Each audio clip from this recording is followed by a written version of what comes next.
The book of 1 Chronicles, chapter 1. From Adam to Noah's sons. The descendants of Adam were Seth, Enosh, Kenan, Mahalalel, Jared, Enoch, Methuselah, Lamech, and Noah. The sons of Noah were Shem, Ham, and Japheth. Descendants of Japheth. The descendants of Japheth were Gomer, Magog, Madai, Javan, Tubal, Meshech, and Tiras. The descendants of Gomer were Ashkenaz, Riphath, and Togarmah. The descendants of Javan were Elisha, Tarshish, Kittim, and Rodanim. Descendants of Ham. The descendants of Ham were Cush, Mizraim, Put, and Canaan. The descendants of Cush were Seba, Havilah, Sabta, Raamah, and Sabteka. The descendants of Raamah were Sheba and Dedan. Cush was also the ancestor of Nimrod, who was the first heroic warrior on earth. Mizraim was the ancestor of the Ludites, Anamites, Lehabites, Naphtaites, Pathrasites, Cashalites, and the Caphtorites, from whom the Philistines came. Canaan's oldest son was Sidon, the ancestor of the Sidonians.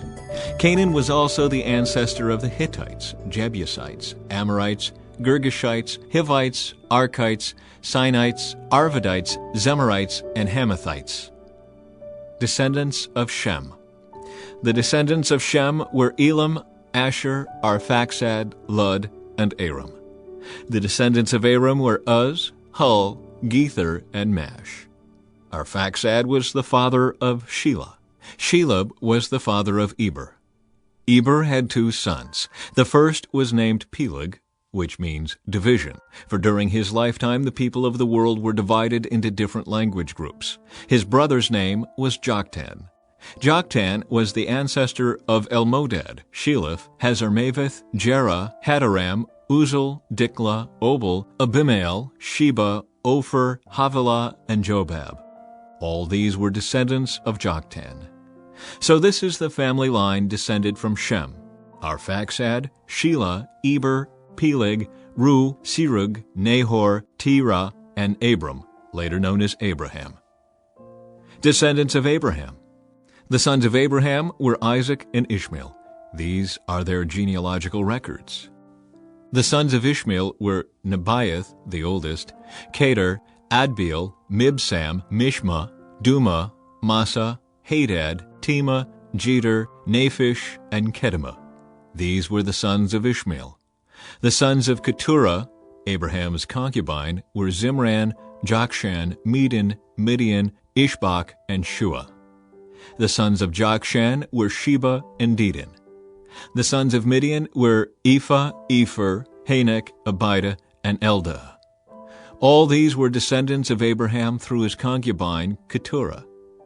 Descendants of Isaac.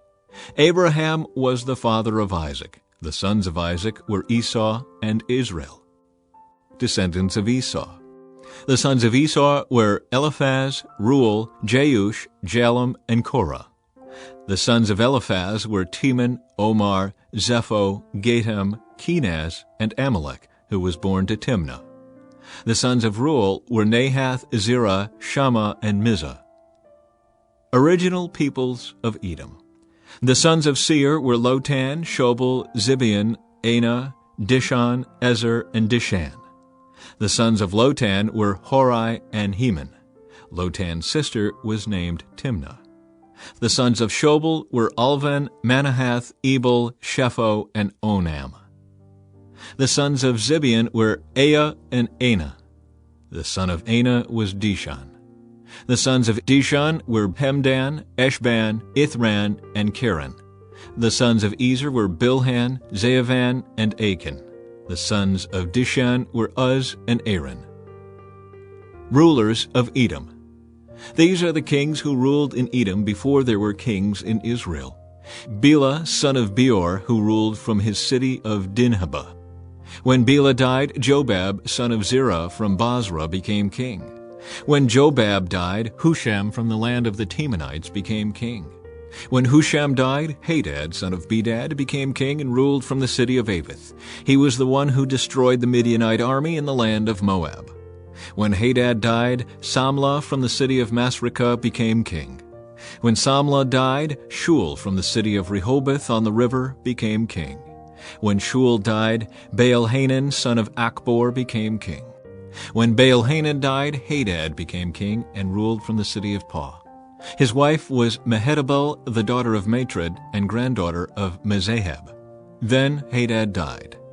The clan leaders of Edom were Timnah, Alva, Jetheth, Aholibamah, Elah, Penan, Kenaz, Teman, Mibzar, Magdil, and Iram.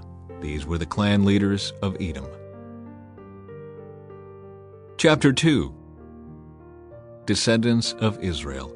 The sons of Israel were Reuben, Simeon, Levi, Judah, Issachar, Zebulun, Dan, Joseph, Benjamin, Naphtali, Gad, and Asher. Descendants of Judah.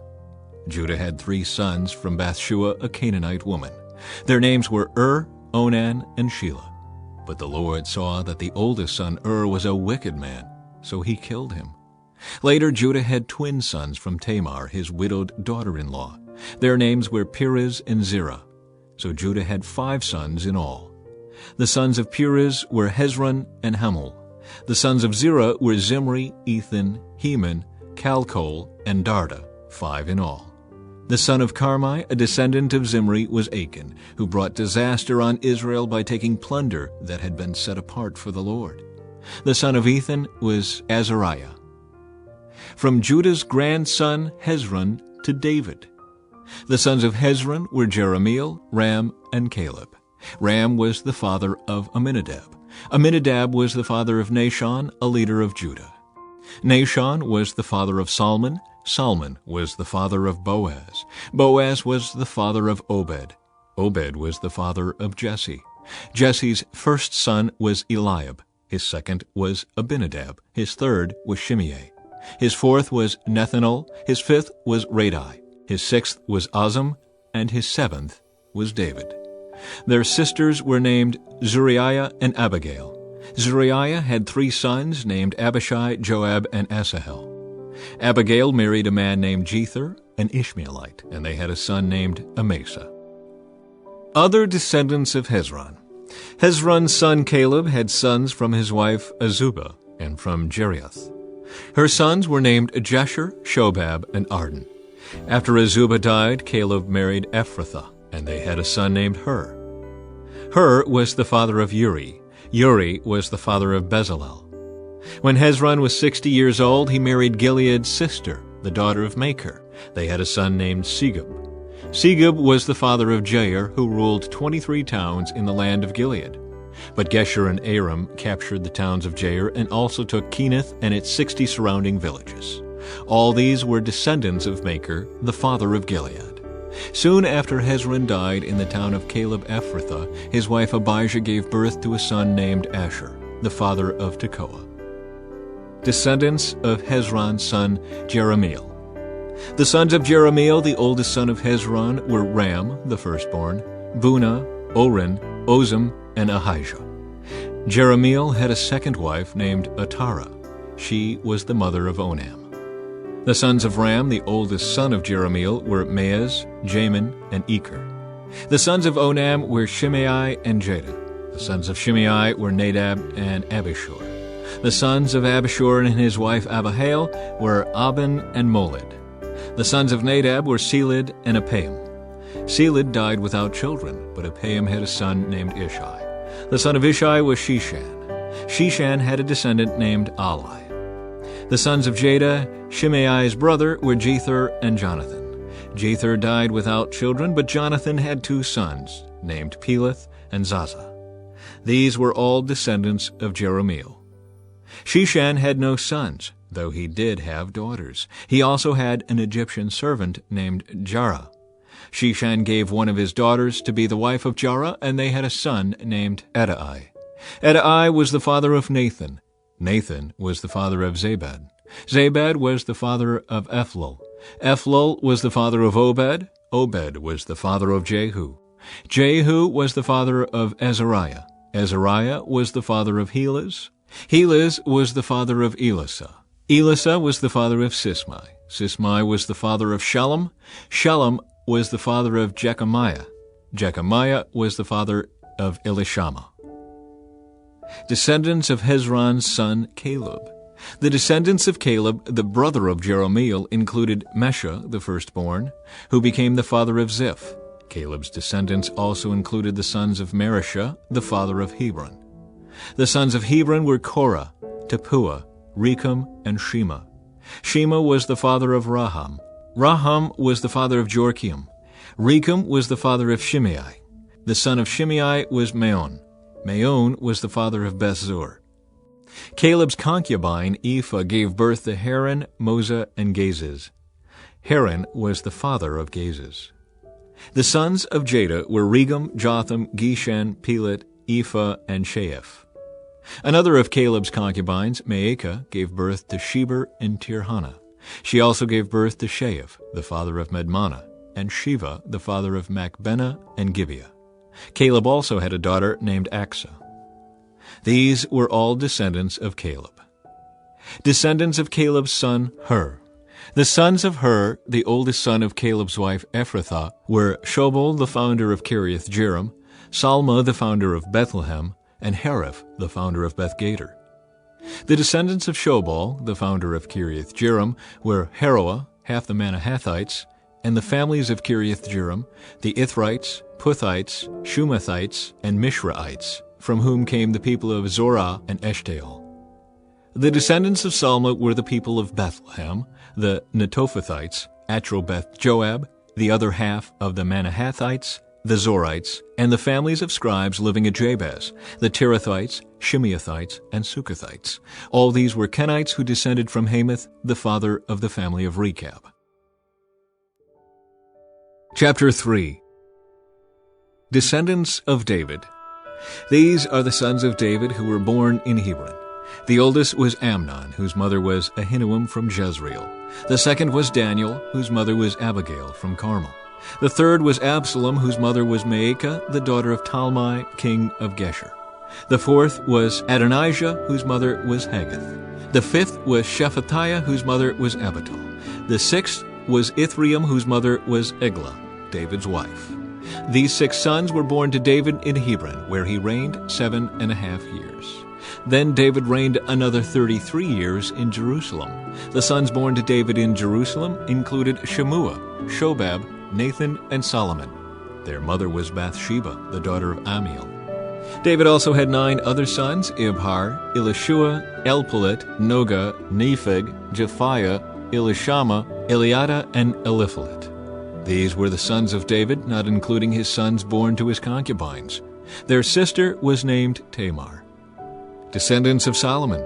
The descendants of Solomon were Rehoboam, Abijah, Asa, Jehoshaphat, Jehoram, Ahaziah, Joash, Amaziah, Uzziah, Jotham, Ahaz, Hezekiah, Manasseh, Amon, and Josiah. The sons of Josiah were Johanan, the oldest, Jehoiakim, the second, Zedekiah the third, and Jehoahaz the fourth. The successors of Jehoiakim were his son Jehoiachin and his brother Zedekiah. Descendants of Jehoiachin. The sons of Jehoiachin, who was taken prisoner by the Babylonians, were Shealtiel, Malchiram, Pedaiah, Shenazzar, Jechemiah, Hoshama, and Nedabiah. The sons of Pedaiah were Zerubbabel and Shimei. The sons of Zerubbabel were Meshullam and Hananiah. Their sister was Shelemith. His 5 other sons were Hashubah, Ohel, Berechiah, Hezadiah, and Jushab-Hesed. The sons of Hananiah were Pelatiah and Jeshaiah. Jeshaiah's son was Rephaiah. Rephaiah's son was Arnan. Arnan's son was Obadiah. Obadiah's son was Shechaniah.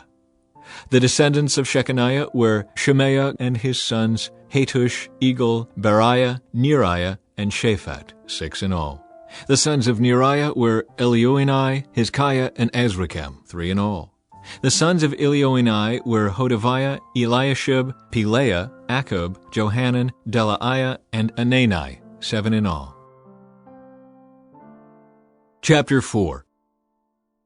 Other descendants of Judah. The descendants of Judah were Perez, Hezron, Carmi, Hur, and Shobal. Shobal's son Reaiah was the father of Jahath. Jahath was the father of Ahumai and Lahad. These were the families of the Zorathites. The descendants of Etam were Jezreel, Ishma, Idbash, their sister Hazelelponi, Penuel, the father of Gedor, and Ezer, the father of Husha. These were the descendants of Hur, the firstborn of Ephrathah, the ancestor of Bethlehem.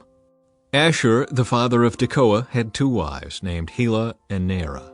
Naarah gave birth to Ahuzam, Hefer, Timeni, and Haeshteri. Helah gave birth to Zereth, Izhar, Ethnan, and Kaz, who became the ancestor of Anab, Zobebah, and all the families of Aharel, son of Harum. There was a man named Jabez who was more honorable than any of his brothers. His mother named him Jabez because his birth had been so painful. He was the one who prayed to the God of Israel, "Oh, that you would bless me and expand my territory. Please be with me in all that I do and keep me from all trouble and pain." And God granted him his request. Caleb, the brother of Shuah, was the father of Mihir. Mihir was the father of Eshton. Eshton was the father of Bethrapha, Paseah, and Tehinnah. Tehinnah was the father of Ir-Nahash. These were the descendants of Rechah. The sons of Kenaz were Othniel and Seraiah. Othniel's sons were Hathath and Meonothai.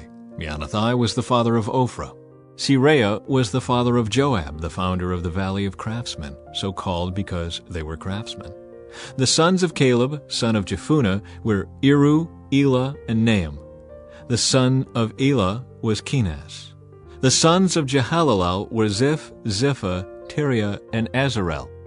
The sons of Ezra were Jether, Merid, Epher, and Jalon. One of Merid's wives became the mother of Miriam, Shammai, and Ishbah, the father of Eshtemoa. He married a woman from Judah, who became the mother of Jered, the father of Gedor, Heber, the father of Soko, and Jekuthiel, the father of Zanoah. Merid also married Bithiah, a daughter of Pharaoh, and she bore him children. Hodiah's wife was the sister of Naham. One of her sons was the father of Keilah, the Garmite, and another was the father of Eshtemoa, the Maacathite. The sons of Shimon were Amnon, Rena, Ben-Hanan, and Telon. The descendants of Ishai were Zoheth and Ben-Zoheth. Descendants of Judah's son, Shelah. Shelah was one of Judah's sons. The descendants of Shelah were the father of Lekah, Laada, the father of Marishah, the families of linen workers at Beth-Ashbea, Joachim, the men of Kozeba, and Joash and Seraph, who ruled over Moab, and Jashubai-Lehem. These names all come from ancient records. They were the pottery makers who lived in Netaim and Gedera. They lived there and worked for the king. Descendants of Simeon. The sons of Simeon were Jemuel, Jamin, Jerib, Zohar, and Shaul. The descendants of Shaul were Shalom, Mibsam, and Mishma. The descendants of Mishma were Hamuel, Zakur, and Shimei.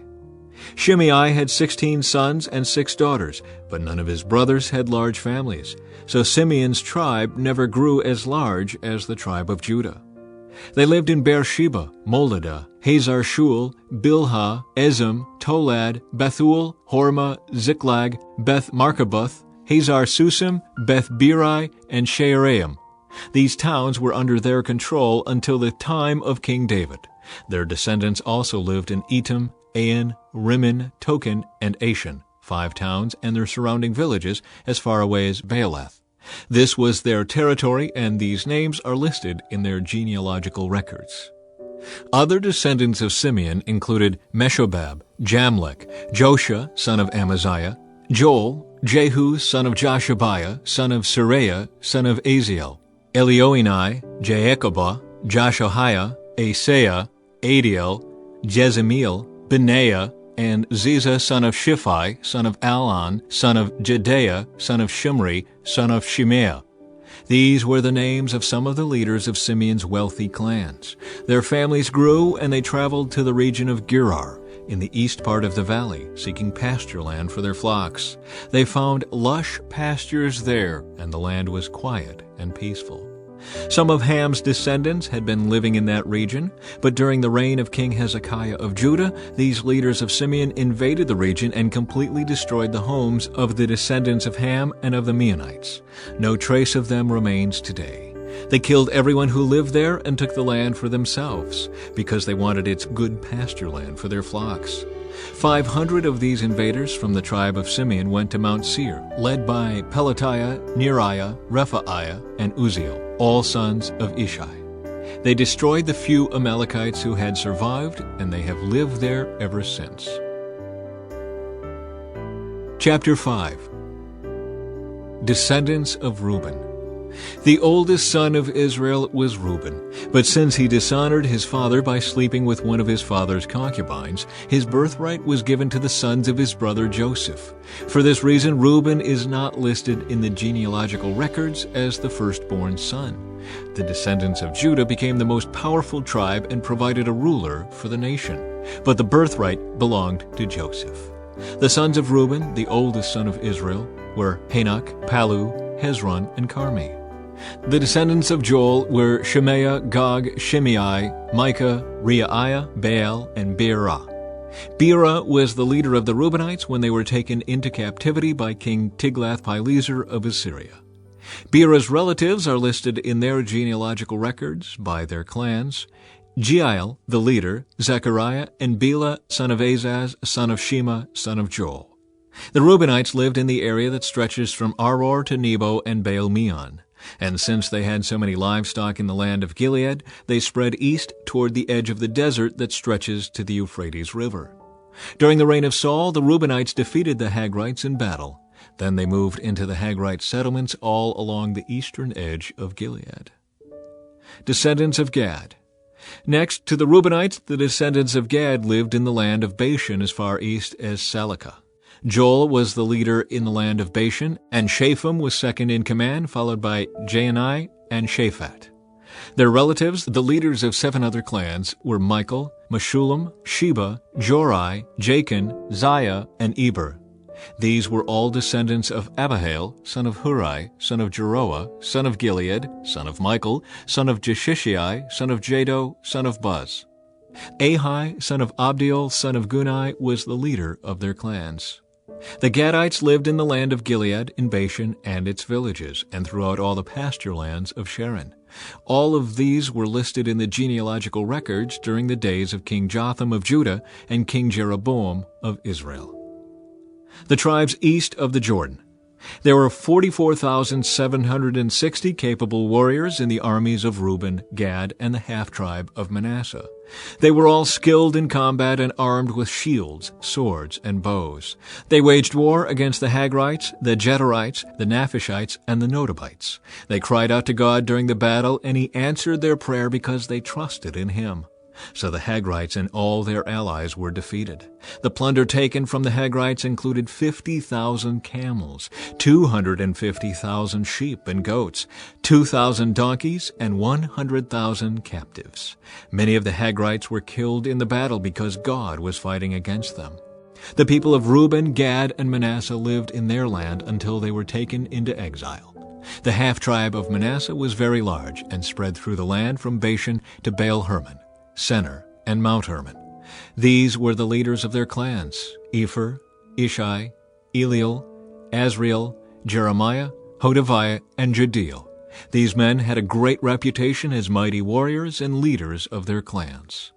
But these tribes were unfaithful to the God of their ancestors. They worshipped the gods of the nations that God had destroyed.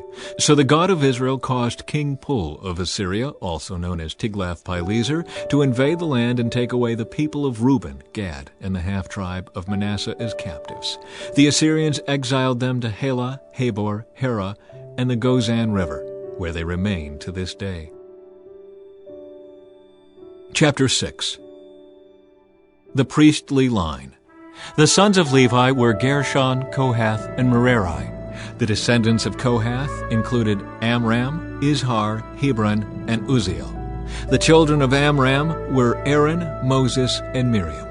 The sons of Aaron were Nadab, Abihu, Eleazar, and Ithamar. Eleazar was the father of Phinehas. Phinehas was the father of Abishua. Abishua was the father of Bukai. Bukai was the father of Uzzi. Uzzi was the father of Zerahiah. Zerahiah was the father of Meraoth. Meraoth was the father of Amariah. Amariah was the father of Ahitub. Ahitub was the father of Zadok. Zadok was the father of Ahimaaz. Ahimaaz was the father of Azariah. Azariah was the father of Johanan. Johanan was the father of Azariah, the high priest at the temple built by Solomon in Jerusalem. Azariah was the father of Amariah. Amariah was the father of Ahitub. Ahitub was the father of Zadok. Zadok was the father of Shallum. Shallum was the father of Hilkiah. Hilkiah was the father of Azariah. Azariah was the father of Seraiah. Seraiah was the father of Jehozadak, who went into exile when the Lord sent the people of Judah and Jerusalem into captivity under Nebuchadnezzar. The Levite clans. The sons of Levi were Gershon, Kohath, and Merari. The descendants of Gershon included Libni and Shimei. The descendants of Kohath included Amram, Izhar, Hebron, and Uzziel. The descendants of Merari included Malai and Mushai. The following were the Levite clans listed according to their ancestral descent. The descendants of Gershon included Libni, Jahath, Zimmah, Joah, Iddo, Zerah, and Jeatherai. The descendants of Kohath included Aminadab, Korah, Asur, Elkanah, Abiasaph, Aser, Tahath, Uriel, Uzziah, and Shaul. The descendants of Elkanah included Amasai, Ahimath, Elkanah, Zophai, Nahath, Eliab, Jeroam, Elkanah, and Samuel. The sons of Samuel were Joel, the older, and Abijah, the second. The descendants of Merari included Malai, Libni, Shimei, Uzzah, Shimeah, Haggiah, and Asaiah. The temple musicians. David assigned the following men to lead the music at the house of the Lord after the ark was placed there. They ministered with music at the tabernacle until Solomon built the temple of the Lord in Jerusalem. They carried out their work, following all the regulations handed down to them. These are the men who served along with their sons. Heman, the musician, was from the clan of Kohath. His genealogy was traced back through Joel, Samuel, Elkanah, Jeroam, Eliel, Toah, Zuph, Elkanah, Mahath, Amasai, Elkanah, Joel, Azariah, Zephaniah, Tahath, Aser, Abiasaph, Korah, Izhar, Kohath, Levi, and Israel. Heman's first assistant was Asaph from the clan of Gershon. Asaph's genealogy was traced back through Berechiah, Shimei, Michael, Baasiah, Malchijah, Ethni, Zerah, Adaiah, Ethan, Zimmah, Shimei, Jahath, Gershon, and Levi. Heman's second assistant was Ethan from the clan of Merari. Ethan's genealogy was traced back through Kishai, Abdi, Moloch, Hashabiah, Amaziah, Hilkiah, Amzi, Bani, Shemer, Malai, Mushai, Merari, and Levi. Their fellow Levites were appointed to various other tasks in the tabernacle, the house of God. Aaron's descendants. Only Aaron and his descendants served as priests. They presented the offerings on the altar of burnt offering and the altar of incense, and they performed all the other duties related to the most holy place. They made atonement for Israel by doing everything that Moses, the servant of God, had commanded them. The descendants of Aaron were Eleazar, Phinehas, Abishua, Bukai, Uzzi, Zerahiah, Meraiah, Amariah, Ahitub, Zadok, and Ahimaaz. Territory for the Levites. This is a record of the towns and territory assigned by means of sacred lots to the descendants of Aaron, who were from the clan of Kohath. This territory included Hebron and its surrounding pasture lands in Judah. But the fields and outlying areas belonging to the city were given to Caleb, son of Jephunneh. So the descendants of Aaron were given the following towns, each with its pasture lands: Hebron, a city of refuge; Libnah, Jatir, Eshtemoa, Holon, Deber, Ain, Juttah, and Beth-Shemesh. And from the territory of Benjamin they were given Gibeon, Geba, Alameth, and Anathoth, each with its pasture lands. So 13 towns were given to the descendants of Aaron. The remaining descendants of Kohath received 10 towns from the territory of the half-tribe of Manasseh by means of sacred lots. The descendants of Gershon received by sacred lots 13 towns from the territories of Issachar, Asher, Naphtali, and from the Bashan area of Manasseh east of the Jordan. The descendants of Merari received by sacred lots 12 towns from the territories of Reuben, Gad, and Zebulun. So the people of Israel assigned all these towns and pasture lands to the Levites. The towns in the territories of Judah, Simeon, and Benjamin, mentioned above, were assigned to them by means of sacred lots. The descendants of Kohath were given the following towns from the territory of Ephraim, each with its pasture lands: Shechem, a city of refuge in the hill country of Ephraim; Gezer, Jokmeam, Beth-horon, Ajalon, and Gath-rimmon. The remaining descendants of Kohath were assigned the towns of Aner and Bileam from the territory of the half-tribe of Manasseh, each with its pasture lands. The descendants of Gershon received the towns of Golan in Bashan and Ashtaroth from the territory of the half-tribe of Manasseh, each with its pasture lands. From the territory of Issachar they were given Kedesh, Dabereth, Ramoth, and Anam, each with its pasture lands. From the territory of Asher they received Marshall, Abdon, Hukok, and Rehob, each with its pasture lands. From the territory of Naphtali they were given Kedesh in Galilee, Haman, and Kiriathaim, each with its pasture lands. The remaining descendants of Merari received the towns of Jokneam, Karta, Rimmon, and Tabor from the territory of Zebulun, each with its pasture lands. From the territory of Reuben, east of the Jordan River, opposite Jericho, they received Bezer, a desert town, Jahaz, Kedemoth, and Mephaath, each with its pasture lands. And from the territory of Gad they received Ramoth in Gilead, Mahanaim, Heshbon, and Jazer, each with its pasture lands. Chapter 7. Descendants of Issachar. The four sons of Issachar were Tola, Pua, Jashub, and Shimron. The sons of Tola were Uzai, Rephaiah, Jeriel, Jemai, Ibsam, and Shemuel. Each of them was the leader of an ancestral clan. At the time of King David, the total number of mighty warriors listed in the records of these clans was 22,600. The son of Uzai was Israiah. The sons of Israiah were Michael, Obadiah, Joel, and Ishiah. These five became the leaders of clans. All of them had many wives and many sons, so the total number of men available for military service among their descendants was 36,000. The total number of mighty warriors from all the clans of the tribe of Issachar was 87,000. All of them were listed in their genealogical records. Descendants of Benjamin.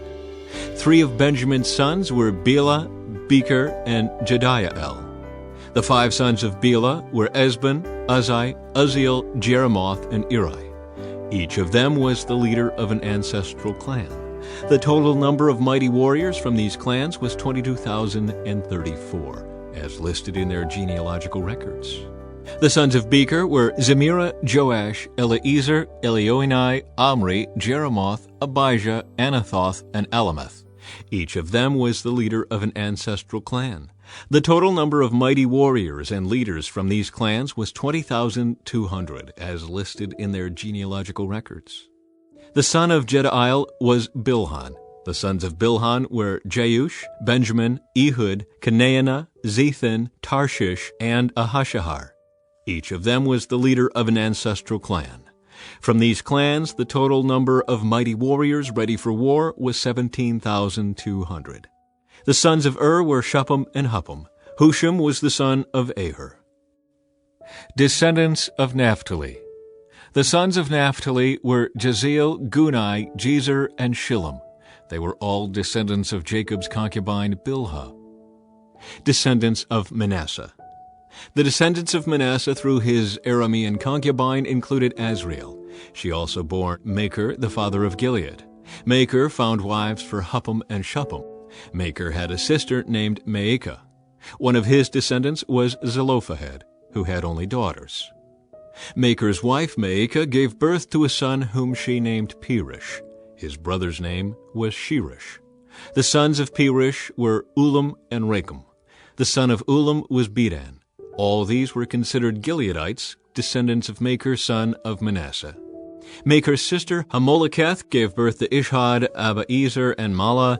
The sons of Shemida were Ahian, Shechem, Lichai, and Anaim. Descendants of Ephraim. The descendants of Ephraim were Shuthelah, Berid, Tahath, Eladah, Tahath, Zabad, Shuthelah, Ezer, and Elad. These two were killed trying to steal livestock from the local farmers near Gath. Their father Ephraim mourned for them a long time, and his relatives came to comfort him. Afterward, Ephraim slept with his wife, and she became pregnant and gave birth to a son. Ephraim named him Beriah because of the tragedy his family had suffered. He had a daughter named Shirah. She built the towns of Lower and Upper Beth-horon and Uzan-Shirah. The descendants of Ephraim included Repha, Resheph, Tela, Tehan, Ladan, Ammihud, Elishama, Nun, and Joshua. The descendants of Ephraim lived in the territory that included Bethel and its surrounding towns to the south, Naaran to the east, Gezer and its villages to the west, and Shechem and its surrounding villages to the north as far as Aiah and its towns. Along the border of Manasseh were the towns of Bethshan, Taanach, Megiddo, Dor, and their surrounding villages. The descendants of Joseph, son of Israel, lived in these towns. Descendants of Asher. The sons of Asher were Imnah, Ishva, Ishvi, and Beriah. They had a sister named Sarah. The sons of Beriah were Heber and Malchiel, the father of Berzaeth. The sons of Heber were Japhlet, Shomer, and Hotham. They had a sister named Shua. The sons of Japhlet were Peshach, Bimhal, and Ashvath. The sons of Shomer were Ahi, Roga, Hubba, and Aram. The sons of his brother Helam were Zophah, Imnah, Shelish, and Amal. The sons of Zophah were Shua, Harnepher, Shual, Beri, Imrah, Bezer, Had, Shammah, Shilshah, Ithran, and Beerah. The sons of Jether were Jephunneh, Pispah, and Erah. The sons of Ulah were Arah, Haniel, and Rizia. Each of these descendants of Asher was the head of an ancestral clan. They were all select men, mighty warriors, and outstanding leaders. The total number of men available for military service was 26,000, as listed in their genealogical records. Chapter 8.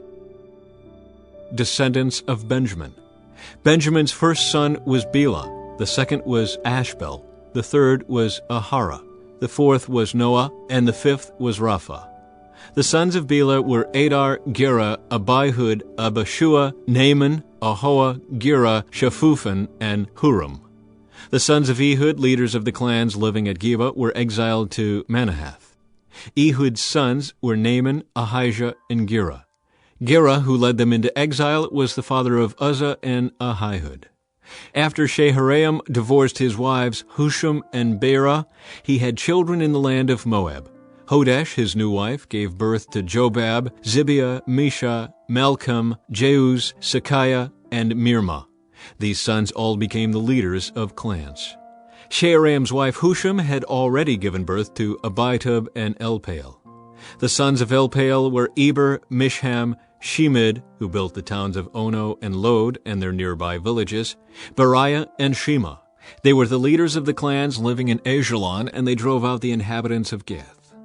Ahio, Sheshach, Jeremoth, Zebediah, Arid, Eder, Michael, Ishpa, and Joha were the sons of Beriah. Zebediah, Meshullam, Hizkai, Heber, Ishmerai, Isliah, and Jobab were the sons of Elpaal.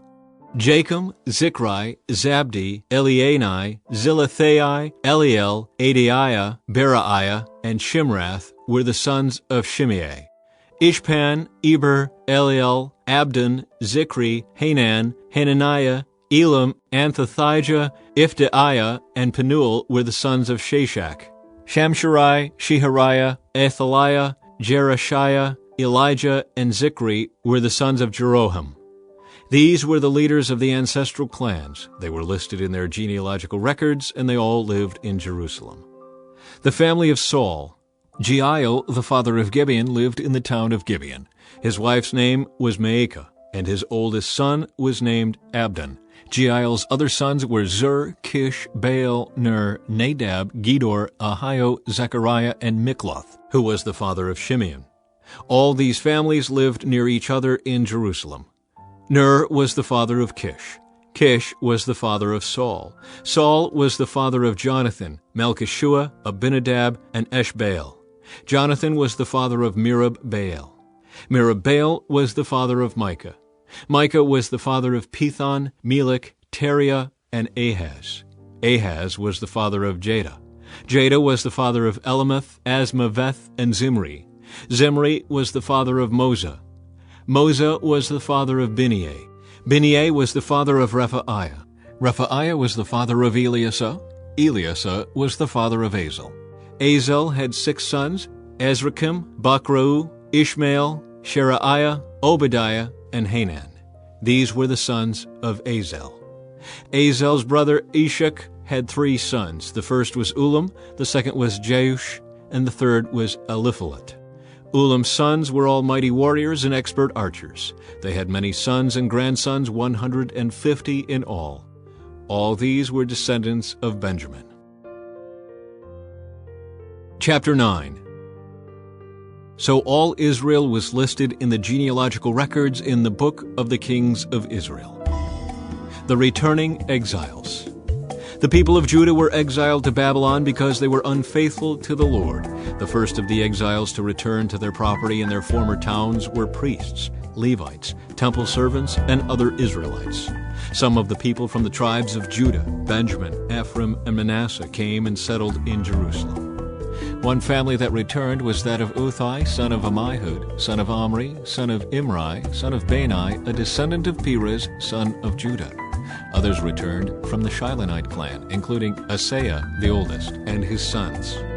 From the Zerahite clan, Jeuel returned with his relatives. In all, 690 families from the tribe of Judah returned.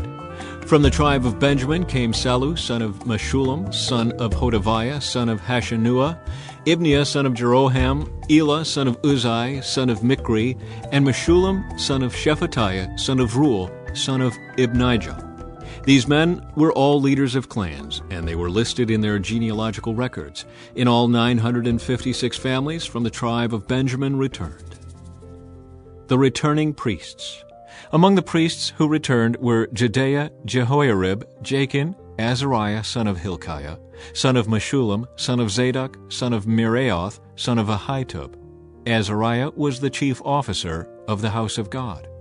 Other returning priests were Adaiah, son of Jeroham, son of Pashur, son of Milchijah, and Maaseiah, son of Adiel, son of Jezerah, son of Meshullam, son of Meshillemith, son of Immer. In all, 1,760 priests returned. They were heads of clans and very able men. They were responsible for ministering at the house of God. The returning Levites. The Levites who returned were Shemaiah, son of Hashub, son of Azrikam, son of Hashabiah, a descendant of Merari. Bakbakar, Harish, Galil, Mattaniah, son of Micah, son of Zikri, son of Asaph, Obadiah, son of Shemaiah, son of Galil, son of Jeduthun, and Berechiah, son of Asa, son of Elkanah, who lived in the area of Netophah. The gatekeepers who returned were Shallum, Akub, Talmon, Ahiman, and their relatives. Shallum was the chief gatekeeper. Prior to this time, they were responsible for the king's gate on the east side. These men served as gatekeepers for the camps of the Levites. Shallum was the son of Kor, a descendant of Abiasaph from the clan of Korah. He and his relatives, the Korahites, were responsible for guarding the entrance to the sanctuary, just as their ancestors had guarded the tabernacle in the camp of the Lord. Phinehas, son of Eleazar, had been in charge of the gatekeepers in earlier times, and the Lord had been with him. And later, Zechariah, son of Meshelemiah, was responsible for guarding the entrance to the tabernacle. In all, there were 212 gatekeepers in those days, and they were listed according to the genealogies in their villages. David and Samuel the seer had appointed their ancestors because they were reliable men. These gatekeepers and their descendants, by their divisions, were responsible for guarding the entrance to the house of the Lord when that house was a tent. The gatekeepers were stationed on all 4 sides, east, west, north, and south. Their relatives in the villages came regularly to share their duties for 7-day periods. The 4 chief gatekeepers, all Levites, were trusted officials, for they were responsible for the rooms and treasuries at the house of God. They would spend the night around the house of God, since it was their duty to guard it and to open the gates every morning. Some of the gatekeepers were assigned to care for the various articles used in worship. They checked them in and out to avoid any loss. Others were responsible for the furnishings, the items in the sanctuary, and the supplies, such as choice flour, wine, olive oil, frankincense, and spices. But it was the priests who blended the spices. Mattithiah, a Levite, and the oldest son of Shallum the Korahite, was entrusted with baking the bread used in the offerings, and some members of the clan of Kohath were in charge of preparing the bread to be set on the table each Sabbath day. The musicians, all prominent Levites, lived at the temple. They were exempt from other responsibilities, since they were on duty at all hours. All these men lived in Jerusalem. They were the heads of Levite families and were listed as prominent leaders in their genealogical records. King Saul's family tree. Jeiel, the father of Gibeon, lived in the town of Gibeon. His wife's name was Maacah, and his oldest son was named Abdon. Jeiel's other sons were Zur, Kish, Baal, Ner, Nadab, Gedor, Ahio, Zechariah, and Mikloth. Mikloth was the father of Shimeam. All these families lived near each other in Jerusalem. Ner was the father of Kish. Kish was the father of Saul. Saul was the father of Jonathan, Malchishua, Abinadab, and Eshbaal. Jonathan was the father of Merib-Baal. Merib-Baal was the father of Micah. The sons of Micah were Pithon, Melech, Tariah, and Ahaz. Ahaz was the father of Jada. Jada was the father of Alameth, Asmaveth, and Zimri. Zimri was the father of Moza. Moza was the father of Bineah. Bineah's son was Rephaiah. Rephaiah's son was Eleasah. Eleasah's son was Azel. Azel had 6 sons, whose names were Azrikam, Bokeru, Ishmael, Sheariah, Obadiah, and Hanan. These were the sons of Azel. Chapter 10. The death of King Saul. Now the Philistines attacked Israel, and the men of Israel fled before them. Many were slaughtered on the slopes of Mount Gilboa. The Philistines closed in on Saul and his sons, and they killed 3 of his sons, Jonathan, Abinadab, and Malchishua. The fighting grew very fierce around Saul, and the Philistine archers caught up with him and wounded him. Saul groaned to his armor-bearer, "Take your sword and kill me before these pagan Philistines come to taunt and torture me." But his armor-bearer was afraid and would not do it. So Saul took his own sword and fell on it. When his armor-bearer realized that Saul was dead, he fell on his own sword and died. So Saul and his 3 sons died there together, bringing his dynasty to an end. When all the Israelites in the Jezreel valley saw that their army had fled and that Saul and his sons were dead, they abandoned their towns and fled. So the Philistines moved in and occupied their towns. The next day, when the Philistines went out to strip the dead, they found the bodies of Saul and his sons on Mount Gilboa. So they stripped off Saul's armor and cut off his head. Then they proclaimed the good news of Saul's death before their idols and to the people throughout the land of Philistia. They placed his armor in the temple of their gods, and they fastened his head to the temple of Dagon. But when everyone in Jabesh-Gilead heard about everything the Philistines had done to Saul, all their mighty warriors brought the bodies of Saul and his sons back to Jabesh. Then they buried their bones beneath the great tree at Jabesh, and they fasted for 7 days. So Saul died because he was unfaithful to the Lord. He failed to obey the Lord's command, and he even consulted a medium instead of asking the Lord for guidance. So the Lord killed him and turned the kingdom over to David, son of Jesse. Chapter 11. David becomes king of all Israel. Then all Israel gathered before David at Hebron and told him, "We are your own flesh and blood. In the past, even when Saul was king, you were the one who really led the forces of Israel. And the Lord your God told you, 'You will be the shepherd of my people Israel. You will be the leader of my people Israel.'" So there at Hebron, David made a covenant before the Lord with all the elders of Israel, and they anointed him king of Israel, just as the Lord had promised through Samuel. David captures Jerusalem. Then David and all Israel went to Jerusalem, or Jebus, as it used to be called, where the Jebusites, the original inhabitants of the land, were living. The people of Jebus taunted David, saying, "You'll never get in here." But David captured the fortress of Zion, which is now called the City of David. David had said to his troops, "Whoever is first to attack the Jebusites will become the commander of my armies." And Joab, the son of David's sister Zeruiah, was first to attack, so he became the commander of David's armies. David made the fortress his home, and that is why it is called the City of David. He extended the city from the supporting terraces to the surrounding area, while Joab rebuilt the rest of Jerusalem. And David became more and more powerful because the Lord of heaven's armies was with him. David's mightiest warriors. These are the leaders of David's mighty warriors. Together with all Israel, they decided to make David their king, just as the Lord had promised concerning Israel. Here is the record of David's mightiest warriors. The first was Jashobeam the Hakmonite, who was leader of the three, the mightiest warriors among David's men. He once used his spear to kill 300 enemy warriors in a single battle. Next in rank among the three was Eleazar son of Dodai, a descendant of Ahoah. He was with David in the battle against the Philistines at Pas Dammim. The battle took place in a field full of barley, and the Israelite army fled. But Eleazar and David held their ground in the middle of the field and beat back the Philistines. So the Lord saved them by giving them a great victory. Once when David was at the rock near the cave of Adullam, the Philistine army was camped in the valley of Rephaim. The three, who were among the 30, an elite group among David's fighting men, went down to meet him there. David was staying in the stronghold at the time, and a Philistine detachment had occupied the town of Bethlehem.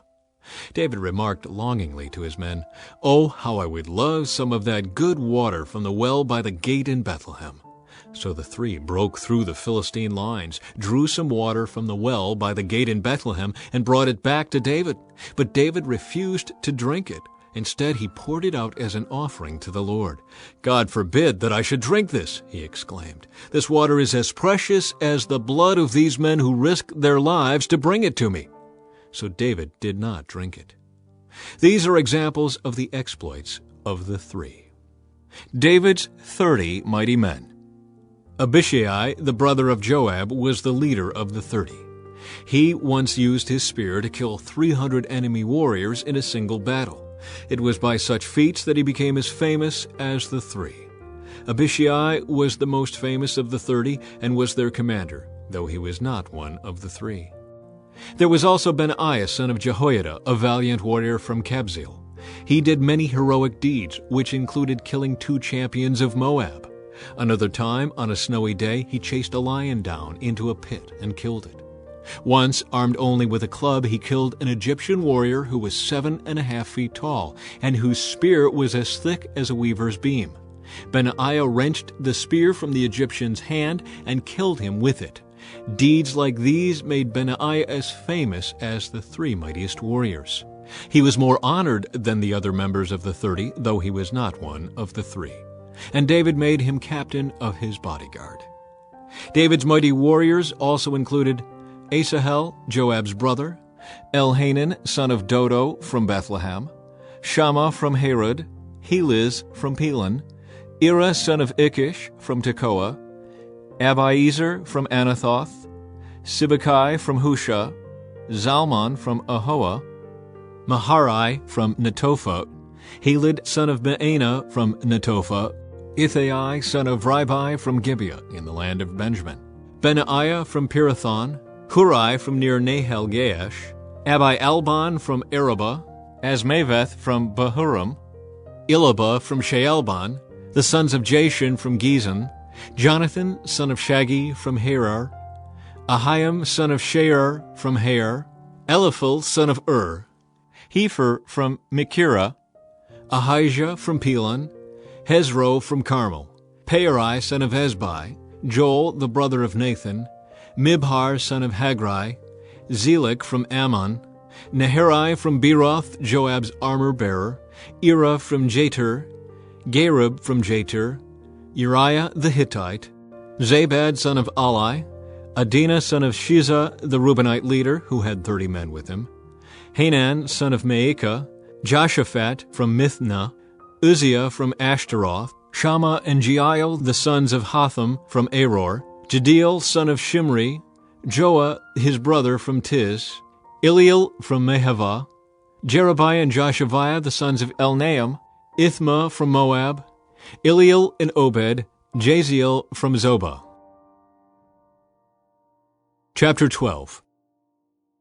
Warriors join David's army. The following men joined David at Ziklag while he was hiding from Saul, son of Kish. They were among the warriors who fought beside David in battle. All of them were expert archers, and they could shoot arrows or sling stones with their left hand as well as their right. They were all relatives of Saul from the tribe of Benjamin. Their leader was Ahiezer, son of Shemaiah from Gibeah. His brother Joash was second in command. These were the other warriors: Jeziel and Pelet, sons of Asmaveth; Berekah, Jehu from Anathoth; Ishmaiah from Gibeon, a famous warrior and leader among the 30; Jeremiah, Jehaziel, Johanan, and Jozabad from Gedera; Eluzai, Jeremoth, Bealiah, Shemariah, and Shephatiah from Haroph; Elkanah, Ishiah, Azrael, Jozer, and Jashabim, who were Korahites; Jola and Zebediah, sons of Jeroam, from Gedor. Some brave and experienced warriors from the tribe of Gad also defected to David while he was at the stronghold in the wilderness. They were expert with both shield and spear, as fierce as lions and as swift as deer on the mountains. Ezer was their leader. Obadiah was second. Eliab was third. Mishmannah was fourth. Jeremiah was fifth. Adai was sixth. Eliel was seventh. Johanan was eighth. Elzabad was ninth. Jeremiah was 10th. Machbani was 11th. These warriors from Gad were army commanders. The weakest among them could take on 100 regular troops, and the strongest could take on 1,000. These were the men who crossed the Jordan River during its seasonal flooding at the beginning of the year and drove out all the people living in the lowlands on both the east and west banks. Others from Benjamin and Judah came to David at the stronghold. David went out to meet them and said, "If you have come in peace to help me, we are friends. But if you have come to betray me to my enemies, when I am innocent, then may the God of our ancestors see it and punish you." Then the Spirit came upon Amasai, the leader of the 30, and he said, "We are yours, David. We are on your side, son of Jesse. Peace and prosperity be with you, and success to all who help you. For your God is the one who helps you." So David let them join him, and he made them officers over his troops. Some men from Manasseh defected from the Israelite army and joined David when he set out with the Philistines to fight against Saul. But as it turned out, the Philistine rulers refused to let David and his men go with them.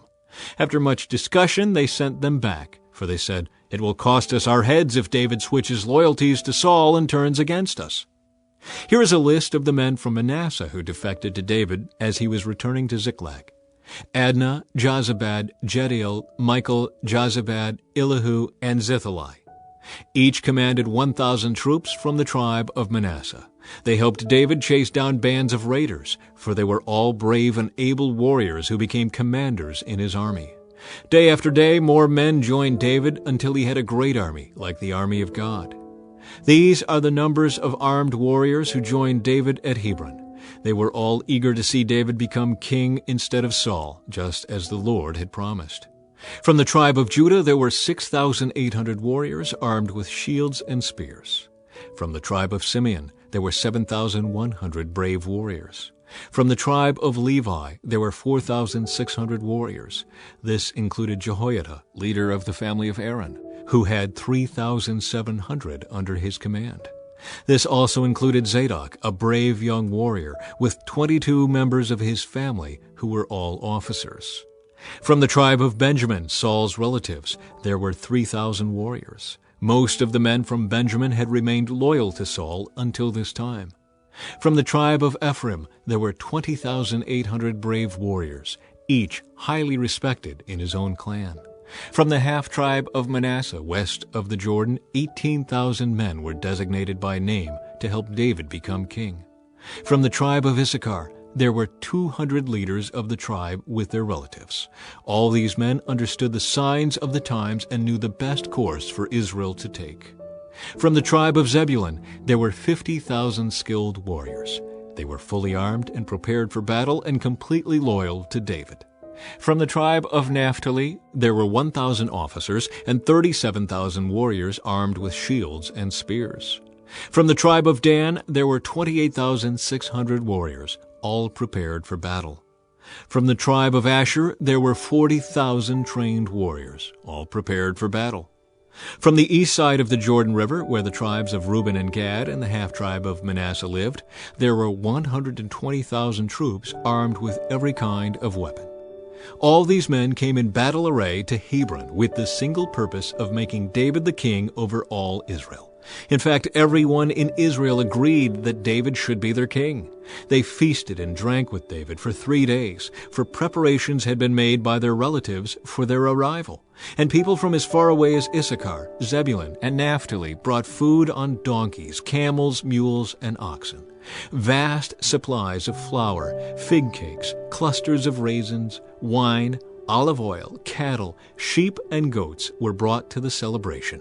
There was great joy throughout the land of Israel. Chapter 13. David attempts to move the ark. David consulted with all his officials, including the generals and captains of his army. Then he addressed the entire assembly of Israel as follows: "If you approve, and if it is the will of the Lord our God, let us send messages to all the Israelites throughout the land, including the priests and Levites in their towns and pasture lands. Let us invite them to come and join us. It is time to bring back the ark of our God, for we neglected it during the reign of Saul." The whole assembly agreed to this, for the people could see it was the right thing to do. So David summoned all Israel, from the Shihor brook of Egypt in the south all the way to the town of Lebo-Hamath in the north, to join in bringing the ark of God from Kiriath-Jearim. Then David and all Israel went to Baalah of Judah, also called Kiriath-Jearim, to bring back the ark of God, which bears the name of the Lord who is enthroned between the cherubim. They placed the ark of God on a new cart and brought it from Abinadab's house. Uzzah and Ahio were guiding the cart. David and all Israel were celebrating before God with all their might, singing songs and playing all kinds of musical instruments: lyres, harps, tambourines, cymbals, and trumpets.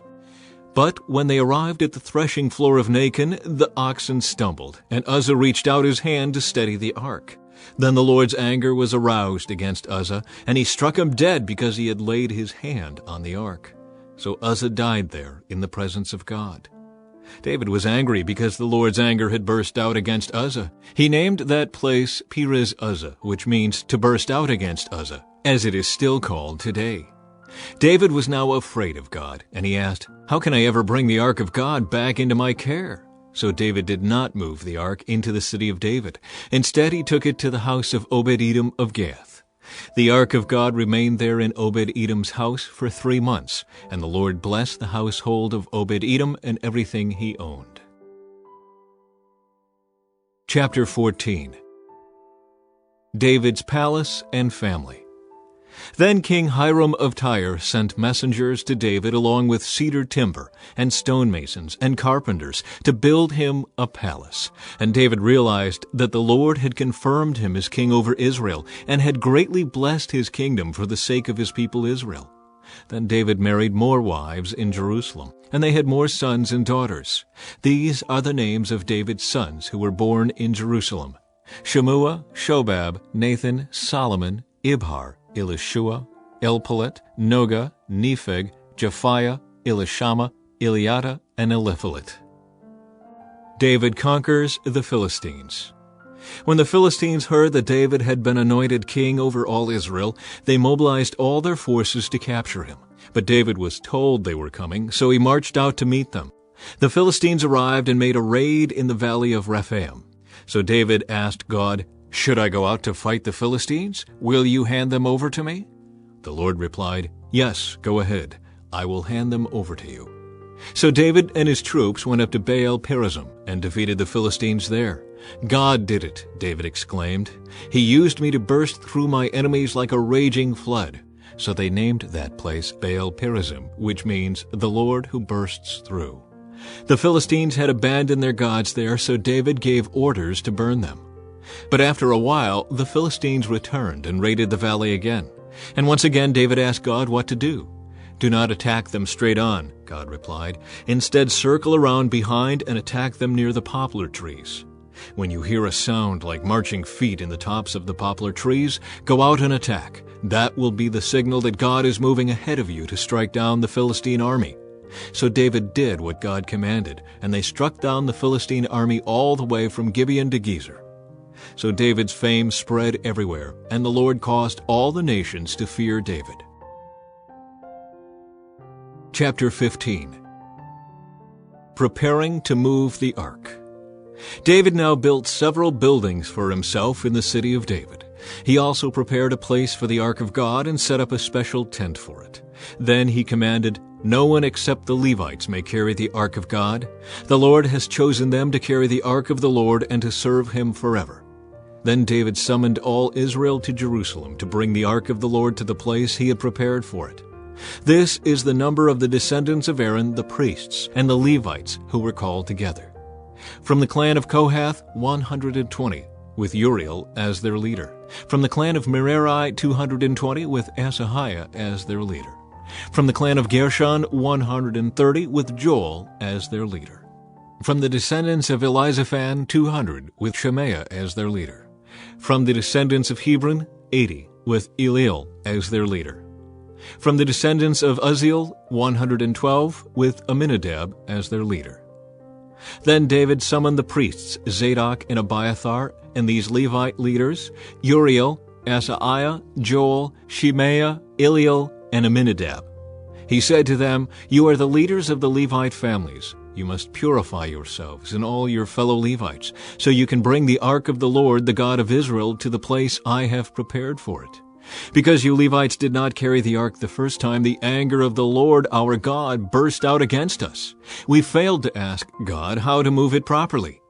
So the priests and the Levites purified themselves in order to bring the ark of the Lord, the God of Israel, to Jerusalem. Then the Levites carried the ark of God on their shoulders with its carrying poles, just as the Lord had instructed Moses. David also ordered the Levite leaders to appoint a choir of Levites who were singers and musicians to sing joyful songs to the accompaniment of harps, lyres, and cymbals. So the Levites appointed Heman, son of Joel, along with his fellow Levites, Asaph, son of Berechiah, and Ethan, son of Cushiah, from the clan of Merari. The following men were chosen as their assistants: Zechariah, Jahaziel, Shemiramoth, Jehiel, Unai, Eliab, Benaiah, Maaseiah, Mattithiah, Eliphalahu, Micniah, and the gatekeepers Obed-Edom and Jeiel. The musicians, Heman, Asaph, and Ethan, were chosen to sound the bronze cymbals. Zechariah, Aziel, Shemiramoth, Jehiel, Unai, Eliab, Maaseiah, and Benaiah were chosen to play the harps. Mattithiah, Eliphalahu, Micniah, Obed-Edom, Jeiel, and Azaziah were chosen to play the lyres. Kenaniah, the head Levite, was chosen as the choir leader because of his skill. Berechiah and Elkanah were chosen to guard the ark. Shebaniah, Joshaphat, Nethanel, Amasai, Zechariah, Benaiah, and Eleazar, all of whom were priests, were chosen to blow the trumpets as they marched in front of the ark of God. Obed-Edom and Jehiah were chosen to guard the ark. Moving the ark to Jerusalem. Then David and the elders of Israel and the generals of the army went to the house of Obed-Edom to bring the ark of the Lord's covenant up to Jerusalem with a great celebration. And because God was clearly helping the Levites as they carried the ark of the Lord's covenant, they sacrificed 7 bulls and 7 rams. David was dressed in a robe of fine linen, as were all the Levites who carried the ark, and also the singers, and Kenaniah the choir leader.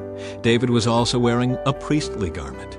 So all Israel brought up the ark of the Lord's covenant with shouts of joy, the blowing of ram's horns and trumpets, the crashing of cymbals, and loud playing on harps and lyres.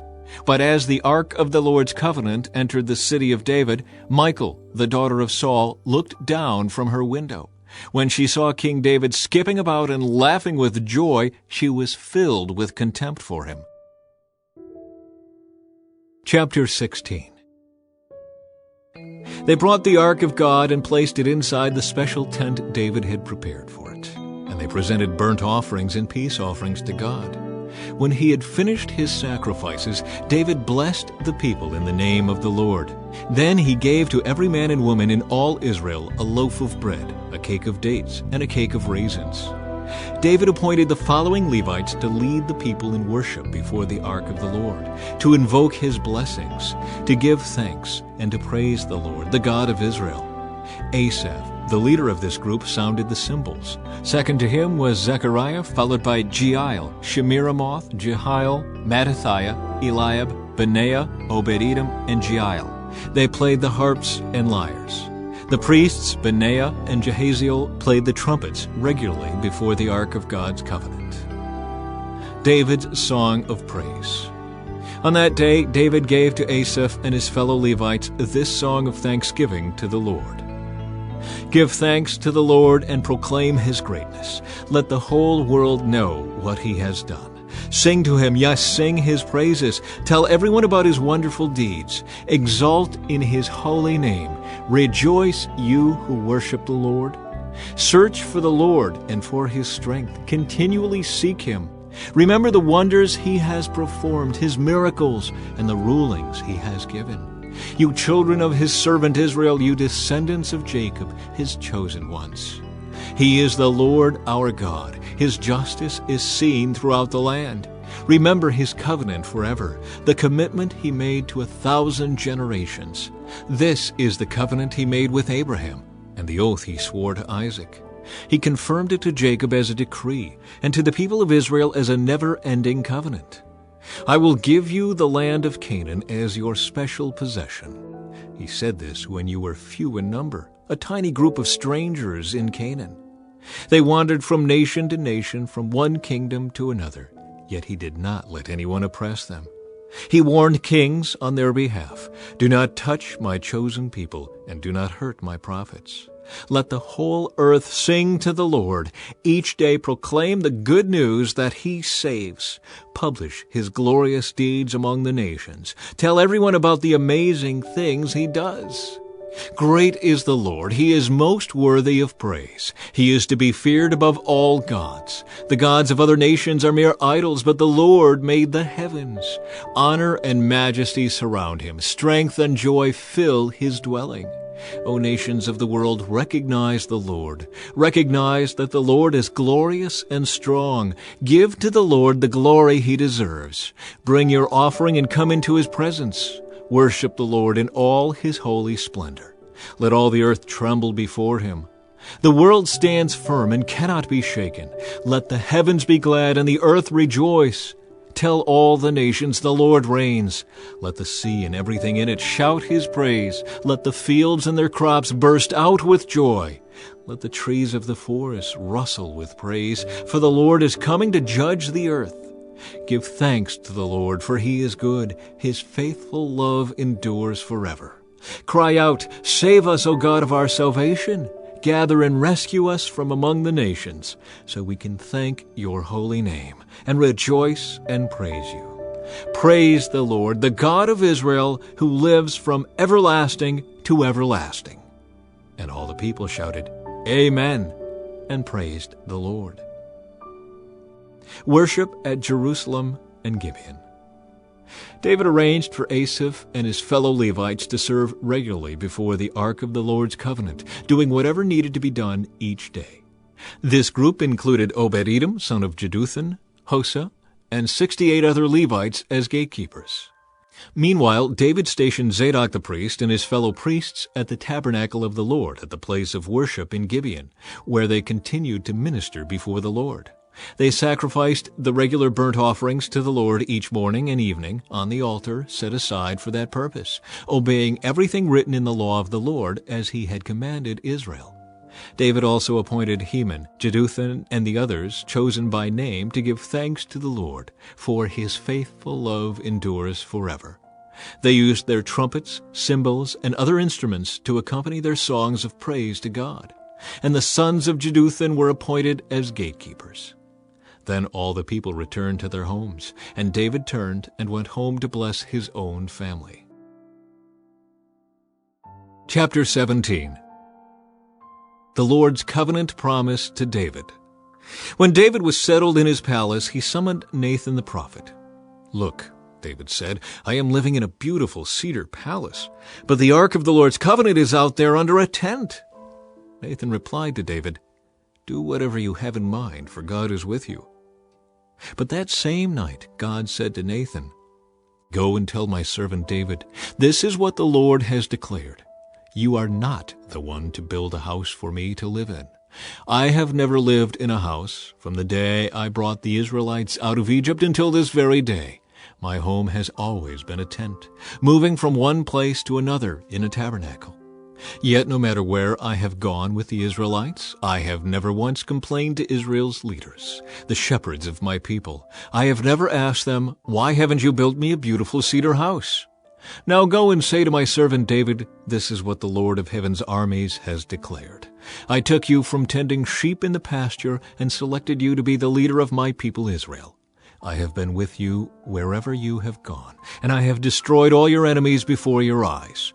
Now I will make your name as famous as anyone who has ever lived on the earth, and I will provide a homeland for my people Israel, planting them in a secure place where they will never be disturbed.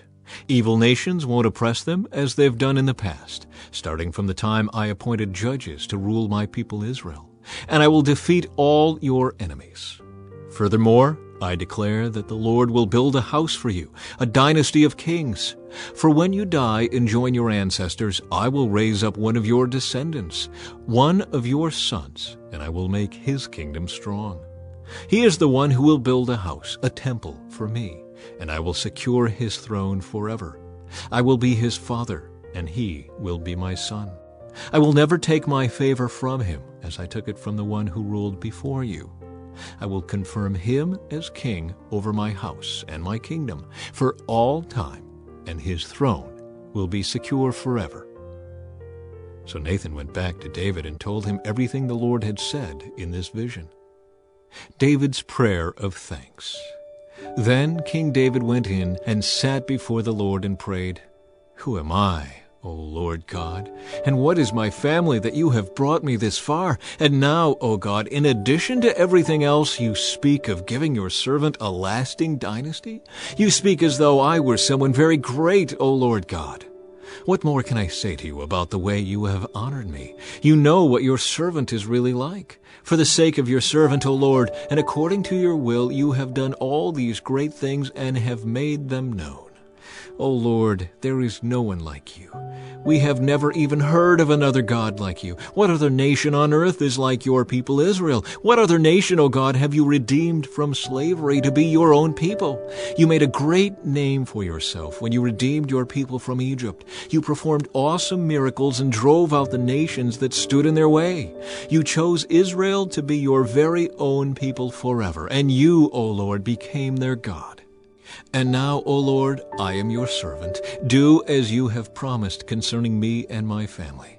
May it be a promise that will last forever, and may your name be established and honored forever, so that everyone will say, 'The Lord of heaven's armies, the God of Israel, is Israel's God.' And may the house of your servant David continue before you forever. Oh my God, I have been bold enough to pray to you because you have revealed to your servant that you will build a house for him, a dynasty of kings. For you are God, O Lord, and you have promised these good things to your servant. And now it has pleased you to bless the house of your servant, so that it will continue forever before you. For when you grant a blessing, O Lord, it is an eternal blessing." Chapter 18. David's military victories. After this, David defeated and subdued the Philistines by conquering Gath and its surrounding towns. David also conquered the land of Moab, and the Moabites who were spared became David's subjects and paid him tribute money. David also destroyed the forces of Hadadezer, king of Zobah, as far as Hamath, when Hadadezer marched out to strengthen his control along the Euphrates River. David captured 1,000 chariots, 7,000 charioteers, and 20,000 foot soldiers. He crippled all the chariot horses except enough for 100 chariots. When Arameans from Damascus arrived to help King Hadadezer, David killed 22,000 of them. Then he placed several army garrisons in Damascus, the Aramean capital, and the Arameans became David's subjects and paid him tribute money. So the Lord made David victorious wherever he went. David brought the gold shields of Hadadezer's officers to Jerusalem, along with a large amount of bronze from Hadadezer's towns of Tebah and Kun. Later, Solomon melted the bronze and molded it into the great bronze basin called the Sea, the pillars, and the various bronze articles used at the temple. When King Toi of Hamath heard that David had destroyed the entire army of King Hadadezer of Zobah, he sent his son Joram to congratulate King David for his successful campaign. Hadadezer and Toi had been enemies and were often at war. Joram presented David with many gifts of gold, silver, and bronze. King David dedicated all these gifts to the Lord, along with the silver and gold he had taken from the other nations, from Edom, Moab, Ammon, Philistia, and Amalek. Abishai, son of Zeruiah, destroyed 18,000 Edomites in the Valley of Salt. He placed army garrisons in Edom, and all the Edomites became David's subjects. In fact, the Lord made David victorious wherever he went. So David reigned over all Israel and did what was just and right for all his people. Joab, son of Zeruiah, was commander of the army. Jehoshaphat, son of Ahilud, was the royal historian. Zadok, son of Ahitub, and Ahimelech, son of Abiathar, were the priests. Seraiah was the court secretary. Benaiah, son of Jehoiada, was captain of the king's bodyguard, and David's sons served as the king's chief assistants. Chapter 19. David defeats the Ammonites. Sometime after this, King Nahash of the Ammonites died, and his son Hanun became king. David said, "I am going to show loyalty to Hanun because his father Nahash was always loyal to me." So David sent messengers to express sympathy to Hanun about his father's death. But when David's ambassadors arrived in the land of Ammon, the Ammonite commander said to Hanun, "Do you really think these men are coming here to honor your father? No, David has sent them to spy out the land so they can come in and conquer it." So Hanun seized David's ambassadors and shaved them, cut off their robes at the buttocks, and sent them back to David in shame. When David heard what had happened to the men, he sent messengers to tell them, "Stay at Jericho until your beards grow out, and then come back," for they felt deep shame because of their appearance. When the people of Ammon realized how seriously they had angered David, Hanun and the Ammonites sent 75,000 pounds of silver to hire chariots and charioteers from Aram-Naharaim, Aram-Maacah, and Zobah. They also hired 32,000 chariots and secured the support of the king of Maacah and his army. These forces camped at Medeba, where they were joined by the Ammonite troops that Hanun had recruited from his own towns. When David heard about this, he sent Joab and all his warriors to fight them. The Ammonite troops came out and drew up their battle lines at the entrance of the city, while the other kings positioned themselves to fight in the open fields. When Joab saw that he would have to fight on both the front and the rear, he chose some of Israel's elite troops and placed them under his personal command to fight the Arameans in the fields. He left the rest of the army under the command of his brother Abishai, who was to attack the Ammonites. "If the Arameans are too strong for me, then come over and help me," Joab told his brother. "And if the Ammonites are too strong for you, I will help you. Be courageous. Let us fight bravely for our people and the cities of our God. May the Lord's will be done." When Joab and his troops attacked, the Arameans began to run away. And when the Ammonites saw the Arameans running, they also ran from Abishai and retreated into the city. Then Joab returned to Jerusalem. The Arameans now realized that they were no match for Israel, so they sent messengers and summoned additional Aramean troops from the other side of the Euphrates River. These troops were under the command of Shobach, the commander of Hadadezer's forces. When David heard what was happening, he mobilized all Israel, crossed the Jordan River, and positioned his troops in battle formation. Then David engaged the Arameans in battle, and they fought against him. But again the Arameans fled from the Israelites. This time David's forces killed 7,000 charioteers and 40,000 foot soldiers, including Shobach, the commander of their army. When Hadadezer's allies saw that they had been defeated by Israel, they surrendered to David and became his subjects. After that, the Arameans were no longer willing to help the Ammonites. Chapter 20. David captures Rabbah. In the spring of the year, when kings normally go out to war, Joab led the Israelite army in successful attacks against the land of the Ammonites. In the process, he laid siege to the city of Rabbah. However, David stayed behind in Jerusalem. When David arrived at Rabbah, he removed the crown from the king's head, and it was placed on his own head. The crown was made of gold and set with gems, and he found that it weighed 75 pounds. David took a vast amount of plunder from the city. He also made slaves of the people of Rabbah and forced them to labor with saws, iron picks, and iron axes. That is how David dealt with the people of all the Ammonite towns. Then David and all the army returned to Jerusalem. Battles against Philistine giants. After this, war broke out with the Philistines at Gezer. As they fought, Sibbecai from Husha killed Saph, a descendant of the giants, and so the Philistines were subdued. During another battle with the Philistines, Elhanan, son of Jair, killed Lamai, the brother of Goliath of Gath. The handle of Lamai's spear was as thick as a weaver's beam.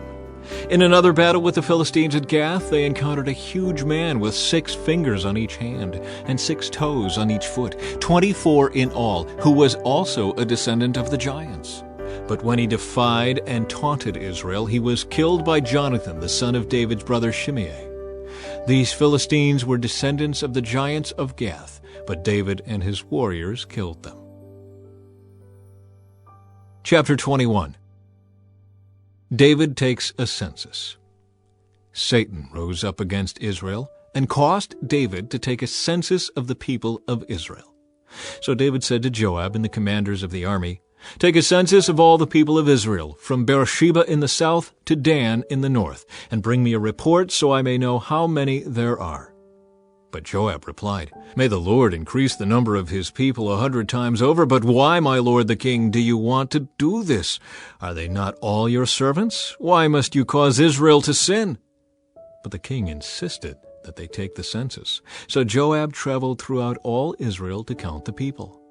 Then he returned to Jerusalem and reported the number of people to David. There were 1,100,000 warriors in all Israel who could handle a sword, and 470,000 in Judah. But Joab did not include the tribes of Levi and Benjamin in the census because he was so distressed at what the king had made him do. Judgment for David's sin. God was very displeased with the census, and he punished Israel for it. Then David said to God, "I have sinned greatly by taking this census. Please forgive my guilt for doing this foolish thing." Then the Lord spoke to Gad, David's seer. This was the message. "Go and say to David, this is what the Lord says. I will give you 3 choices. Choose one of these punishments, and I will inflict it on you." So Gad came to David and said, "These are the choices the Lord has given you. You may choose 3 years of famine, 3 months of destruction by the sword of your enemies, or 3 days of severe plague, as the angel of the Lord brings devastation throughout the land of Israel. Decide what answer I should give the Lord who sent me." "I'm in a desperate situation," David replied to Gad. "But let me fall into the hands of the Lord, for his mercy is very great. Do not let me fall into human hands." So the Lord sent a plague upon Israel, and 70,000 people died as a result. And God sent an angel to destroy Jerusalem. But just as the angel was preparing to destroy it, the Lord relented and said to the death angel, "Stop, that is enough." At that moment, the angel of the Lord was standing by the threshing floor of Araunah the Jebusite. David looked up and saw the angel of the Lord standing between heaven and earth with his sword drawn, reaching out over Jerusalem. So David and the leaders of Israel put on burlap to show their deep distress and fell face down on the ground. And David said to God, "I am the one who called for this census. I am the one who has sinned and done wrong. But these people are as innocent as sheep. What have they done? O Lord my God, let your anger fall against me and my family, but do not destroy your people." David builds an altar. Then the angel of the Lord told Gad to instruct David to go up and build an altar to the Lord on the threshing floor of Araunah the Jebusite. So David went up to do what the Lord had commanded him through Gad. Araunah, who was busy threshing wheat at the time, turned and saw the angel there. His 4 sons, who were with him, ran away and hid. When Araunah saw David approaching, he left his threshing floor and bowed before David with his face to the ground. David said to Araunah, "Let me buy this threshing floor from you at its full price. Then I will build an altar to the Lord there, so that he will stop the plague." "Take it, my lord the king, and use it as you wish," Araunah said to David. "I will give the oxen for the burnt offerings, and the threshing boards for wood to build a fire on the altar, and the wheat for the grain offering. I will give it all to you." But King David replied to Araunah, No, I insist on buying it for the full price. I will not take what is yours and give it to the Lord. I will not present burnt offerings that have cost me nothing." So David gave Araunah 600 pieces of gold in payment for the threshing floor. David built an altar there to the Lord and sacrificed burnt offerings and peace offerings. And when David prayed, the Lord answered him by sending fire from heaven to burn up the offering on the altar. Then the Lord spoke to the angel who put the sword back into its sheath. When David saw that the Lord had answered his prayer, he offered sacrifices there at Araunah's threshing floor. At that time the tabernacle of the Lord and the altar of burnt offering that Moses had made in the wilderness were located at the place of worship in Gibeon. But David was not able to go there to inquire of God because he was terrified by the drawn sword of the angel of the Lord. Chapter 22. Then David said, "This will be the location for the temple of the Lord God and the place of the altar for Israel's burnt offerings." Preparations for the temple. So David gave orders to call together the foreigners living in Israel, and he assigned them the task of preparing finished stone for building the temple of God. David provided large amounts of iron for the nails that would be needed for the doors in the gates and for the clamps, and he gave more bronze than could be weighed. He also provided innumerable cedar logs, for the men of Tyre and Sidon had brought vast amounts of cedar to David. David said, "My son Solomon is still young and inexperienced, and since the temple to be built for the Lord must be a magnificent structure, famous and glorious throughout the world, I will begin making preparations for it now." So David collected vast amounts of building materials before his death. Then David sent for his son Solomon and instructed him to build a temple for the Lord, the God of Israel. "My son, I wanted to build a temple to honor the name of the Lord my God," David told him. "But the Lord said to me, 'You have killed many men in the battles you have fought, and since you have shed so much blood in my sight, you will not be the one to build a temple to honor my name. But you will have a son who will be a man of peace. I will give him peace with his enemies in all the surrounding lands. His name will be Solomon, and I will give peace and quiet to Israel during his reign. He is the one who will build a temple to honor my name.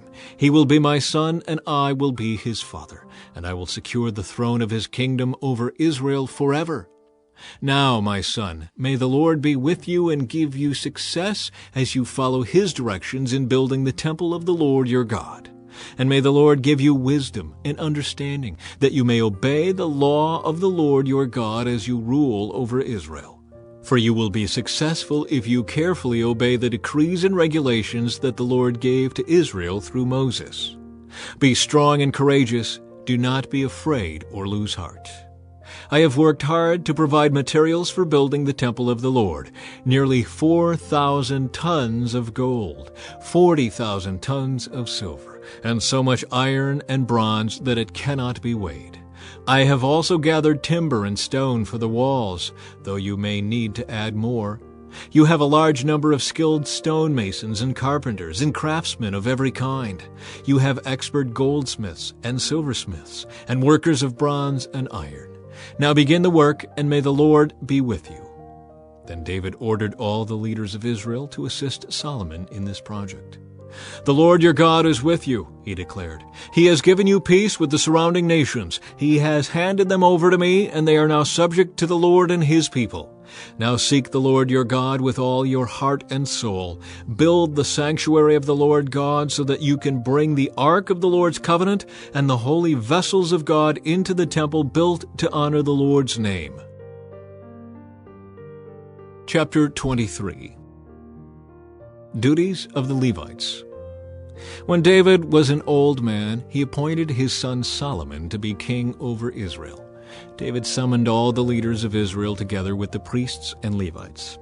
All the Levites who were 30 years old or older were counted, and the total came to 38,000. Then David said, "From all the Levites, 24,000 will supervise the work at the temple of the Lord. Another 6,000 will serve as officials and judges. Another 4,000 will work as gatekeepers, and 4,000 will praise the Lord with the musical instruments I have made.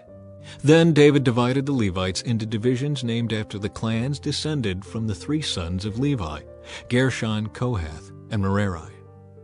The Gershonites. The Gershonite family units were defined by their lines of descent from Libni and Shimei, the sons of Gershon. 3 of the descendants of Libni were Jehiel, the family leader, Zetham, and Joel. These were the leaders of the family of Libni. 3 of the descendants of Shimei were Shelomoth, Haziel, and Haran.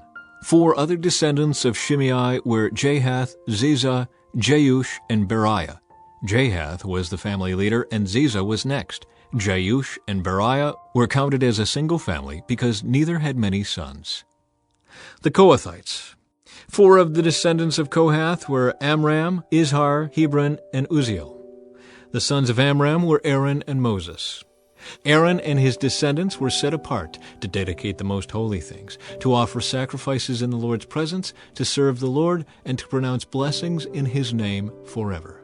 As for Moses, the man of God, his sons were included with the tribe of Levi. The sons of Moses were Gershom and Eliezer. The descendants of Gershom included Shebuel, the family leader. Eliezer had only one son, Rehabiah, the family leader. Rehabiah had numerous descendants. The descendants of Izhar included Shelomoth, the family leader. The descendants of Hebron included Jeriah, the family leader, Amariah the second, Jehaziel the third, and Jekameam the fourth. The descendants of Uzziel included Micah, the family leader, and Ishiah the second. The Merarites. The descendants of Merari included Malai and Mushai. The sons of Malai were Eleazar and Kish. Eleazar died with no sons, only daughters. His daughters married their cousins, the sons of Kish. 3 of the descendants of Mushai were Malai, Eder, and Jeremoth. These were the descendants of Levi by clans, the leaders of their family groups registered carefully by name. Each had to be 20 years old or older to qualify for service in the house of the Lord. For David said, "The Lord, the God of Israel, has given us peace, and he will always live in Jerusalem." Now the Levites will no longer need to carry the tabernacle and its furnishings from place to place. In accordance with David's final instructions, all the Levites 20 years old or older were registered for service. The work of the Levites was to assist the priests, the descendants of Aaron, as they served at the house of the Lord. They also took care of the courtyards and side rooms, helped perform the ceremonies of purification, and served in many other ways in the house of God. They were in charge of the sacred bread that was set out on the table, the choice flour for the grain offerings, the wafers made without yeast, the cakes cooked in olive oil, and the other mixed breads. They were also responsible to check all the weights and measures. And each morning and evening they stood before the Lord to sing songs of thanks and praise to him. They assisted with the burnt offerings that were presented to the Lord on Sabbath days, at new moon celebrations, and at all the appointed festivals. The required number of Levites served in the Lord's presence at all times, following all the procedures they had been given. And so, under the supervision of the priests, the Levites watched over the tabernacle and the temple and faithfully carried out their duties of service at the house of the Lord. Chapter 24. Duties of the priests. This is how Aaron's descendants, the priests, were divided into groups for service. The sons of Aaron were Nadab, Abihu, Eleazar, and Ithamar. But Nadab and Abihu died before their father, and they had no sons. So only Eleazar and Ithamar were left to carry on as priests. With the help of Zadok, who was a descendant of Eleazar, and of Ahimelech, who was a descendant of Ithamar, David divided Aaron's descendants into groups according to their various duties. Eleazar's descendants were divided into 16 groups and Ithamar's into 8, for there were more family leaders among the descendants of Eleazar. All tasks were assigned to the various groups by means of sacred lots, so that no preference would be shown, for there were many qualified officials serving God in the sanctuary from among the descendants of both Eleazar and Ithamar. Shemaiah, son of Nethanel, a Levite, acted as secretary and wrote down the names and assignments in the presence of the king, the officials, Zadok the priest, Ahimelech, son of Abiathar, and the family leaders of the priests and Levites. The descendants of Eleazar and Ithamar took turns casting lots. The first lot fell to Jehoiarib. The second lot fell to Jedaiah. The third lot fell to Haram. The fourth lot fell to Seorim. The 5th lot fell to Malchijah. The 6th lot fell to Mijamin. The 7th lot fell to Hakaz. The 8th lot fell to Abijah. The 9th lot fell to Jeshua. The 10th lot fell to Shechaniah. The 11th lot fell to Eliashib. The 12th lot fell to Jachim. The 13th lot fell to Huppah. The 14th lot fell to Jeshabeab. The 15th lot fell to Bilgah. The 16th lot fell to Immer. The 17th lot fell to Hezer. The 18th lot fell to Hapizes. The 19th lot fell to Pethahiah. The 20th lot fell to Jehezkel. The 21st lot fell to Jachin. The 22nd lot fell to Gamul. The 23rd lot fell to Deliah. The 24th lot fell to Maaziah. Each group carried out its appointed duties in the house of the Lord according to the procedures established by their ancestor Aaron in obedience to the commands of the Lord, the God of Israel. Family leaders among the Levites. These were the other family leaders descended from Levi. From the descendants of Amram, the leader was Shebuel. From the descendants of Shebuel, the leader was Jediah. From the descendants of Rehabiah, the leader was Ishiah. From the descendants of Hizhar, the leader was Shelomith. From the descendants of Shelomith, the leader was Jahath. From the descendants of Hebron, Jeriah was the leader. Amariah was second, Jehaziel was third, and Jekameam was fourth. From the descendants of Uzziel, the leader was Micah. From the descendants of Micah, the leader was Shemer, along with Ishiah, the brother of Micah. From the descendants of Ishiah, the leader was Zechariah. From the descendants of Merari, the leaders were Malai and Mushai. From the descendants of Jaaziah, the leader was Beno. From the descendants of Merari through Jaaziah, the leaders were Beno, Shoham, Zaccur, and Ibri. From the descendants of Malai, the leader was Eleazar, though he had no sons. From the descendants of Kish, the leader was Jeremiel. From the descendants of Mushai, the leaders were Malai, Eder, and Jeremoth. These were the descendants of Levi in their various families. Like the descendants of Aaron, they were assigned to their duties by means of sacred lots, without regard to age or rank. Lots were drawn in the presence of King David, Zadok, Ahimelech, and the family leaders of the priests and the Levites. Chapter 25. Duties of the musicians.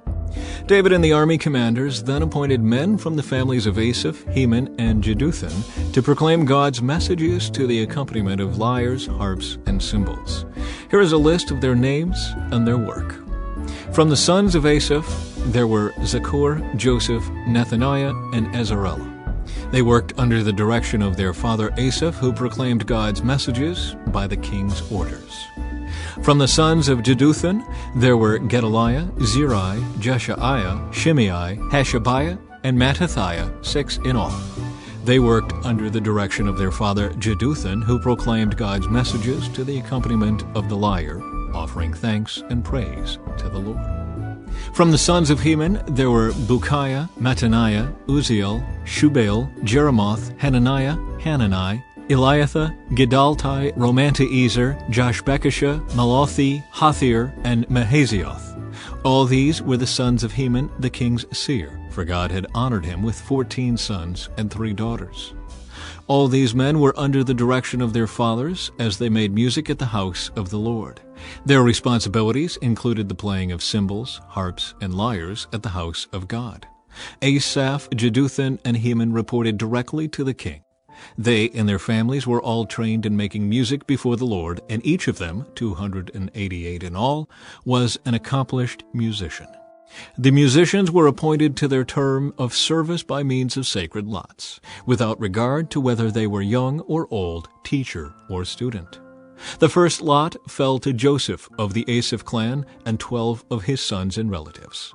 The second lot fell to Gedaliah and 12 of his sons and relatives. The third lot fell to Zaccur and 12 of his sons and relatives. The fourth lot fell to Zeri and 12 of his sons and relatives. The fifth lot fell to Nethaniah and 12 of his sons and relatives. The 6th lot fell to Bukiah and 12 of his sons and relatives. The 7th lot fell to Asarellah and 12 of his sons and relatives. The 8th lot fell to Jeshaiah and 12 of his sons and relatives. The 9th lot fell to Mattaniah and 12 of his sons and relatives. The 10th lot fell to Shimei and 12 of his sons and relatives. The 11th lot fell to Uzziel and 12 of his sons and relatives. The 12th lot fell to Hashabiah and 12 of his sons and relatives. The 13th lot fell to Shubael and 12 of his sons and relatives. The 14th lot fell to Mattathiah and 12 of his sons and relatives. The 15th lot fell to Jeremoth and 12 of his sons and relatives. The 16th lot fell to Hananiah and 12 of his sons and relatives. The 17th lot fell to Joshbekashah and 12 of his sons and relatives. The 18th lot fell to Hanani and 12 of his sons and relatives. The 19th lot fell to Malathi and 12 of his sons and relatives. The 20th lot fell to Eliathah and 12 of his sons and relatives. The 21st lot fell to Hothar and 12 of his sons and relatives. The 22nd lot fell to Gedaltai and 12 of his sons and relatives. The 23rd lot fell to Mahazioth and 12 of his sons and relatives. The 24th lot fell to Ramamti-Ezer and 12 of his sons and relatives. Chapter 26. Duties of the Gatekeepers. These are the divisions of the gatekeepers. From the Korahites there was Meshelemiah son of Kor, of the family of Abiasaph. The sons of Meshelemiah were Zechariah the oldest, Jediel the second, Zebediah the third, Jathniel the fourth, Elam the fifth, Jehohanan the sixth, and Elioenai the seventh. The sons of Obed-Edom, also gatekeepers, were Shemaiah the oldest, Jehozabad the second, Joah the third, Sakor the fourth, Nethanel the fifth, Amiel the sixth, Issachar the seventh, and Peulethai the eighth. God had richly blessed Obed-Edom. Obed-Edom's son Shemaiah had sons with great ability who earned positions of great authority in the clan. Their names were Othni, Raphael, Obed, and Elzabad. Their relatives Elihu and Semachiah were also very capable men. All of these descendants of Obed-Edom, including their sons and grandsons, 62 of them in all, were very capable men, well qualified for their work. Meshelemiah's 18 sons and relatives were also very capable men. Hosa of the Merari clan appointed Shimri as the leader among his sons, though he was not the oldest. His other sons included Hilkiah the second, Tebaliah the third, and Zechariah the fourth. Hosa's sons and relatives who served as gatekeepers numbered 13 in all. These divisions of the gatekeepers were named for their family leaders, and like the other Levites, they served at the house of the Lord. They were assigned by families for guard duty at the various gates, without regard to age or training, for it was all decided by means of sacred lots. The responsibility for the east gate went to Meshelemiah and his group. The north gate was assigned to his son Zechariah, a man of unusual wisdom. The south gate went to Obed-Edom, and his sons were put in charge of the storehouse. Shuppam and Hosa were assigned the west gate and the gateway leading up to the temple. Guard duties were divided evenly. 6 Levites were assigned each day to the east gate, 4 to the north gate, 4 to the south gate, and 2 pairs at the storehouse. 6 were assigned each day to the west gate, 4 to the gateway leading up to the temple, and 2 to the courtyard. These were the divisions of the gatekeepers from the clans of Korah and Merari. Treasurers and other officials. Other Levites, led by Ahijah, were in charge of the treasuries of the house of God and the treasuries of the gifts dedicated to the Lord. From the family of Libni in the clan of Gershon, Jehiel was the leader.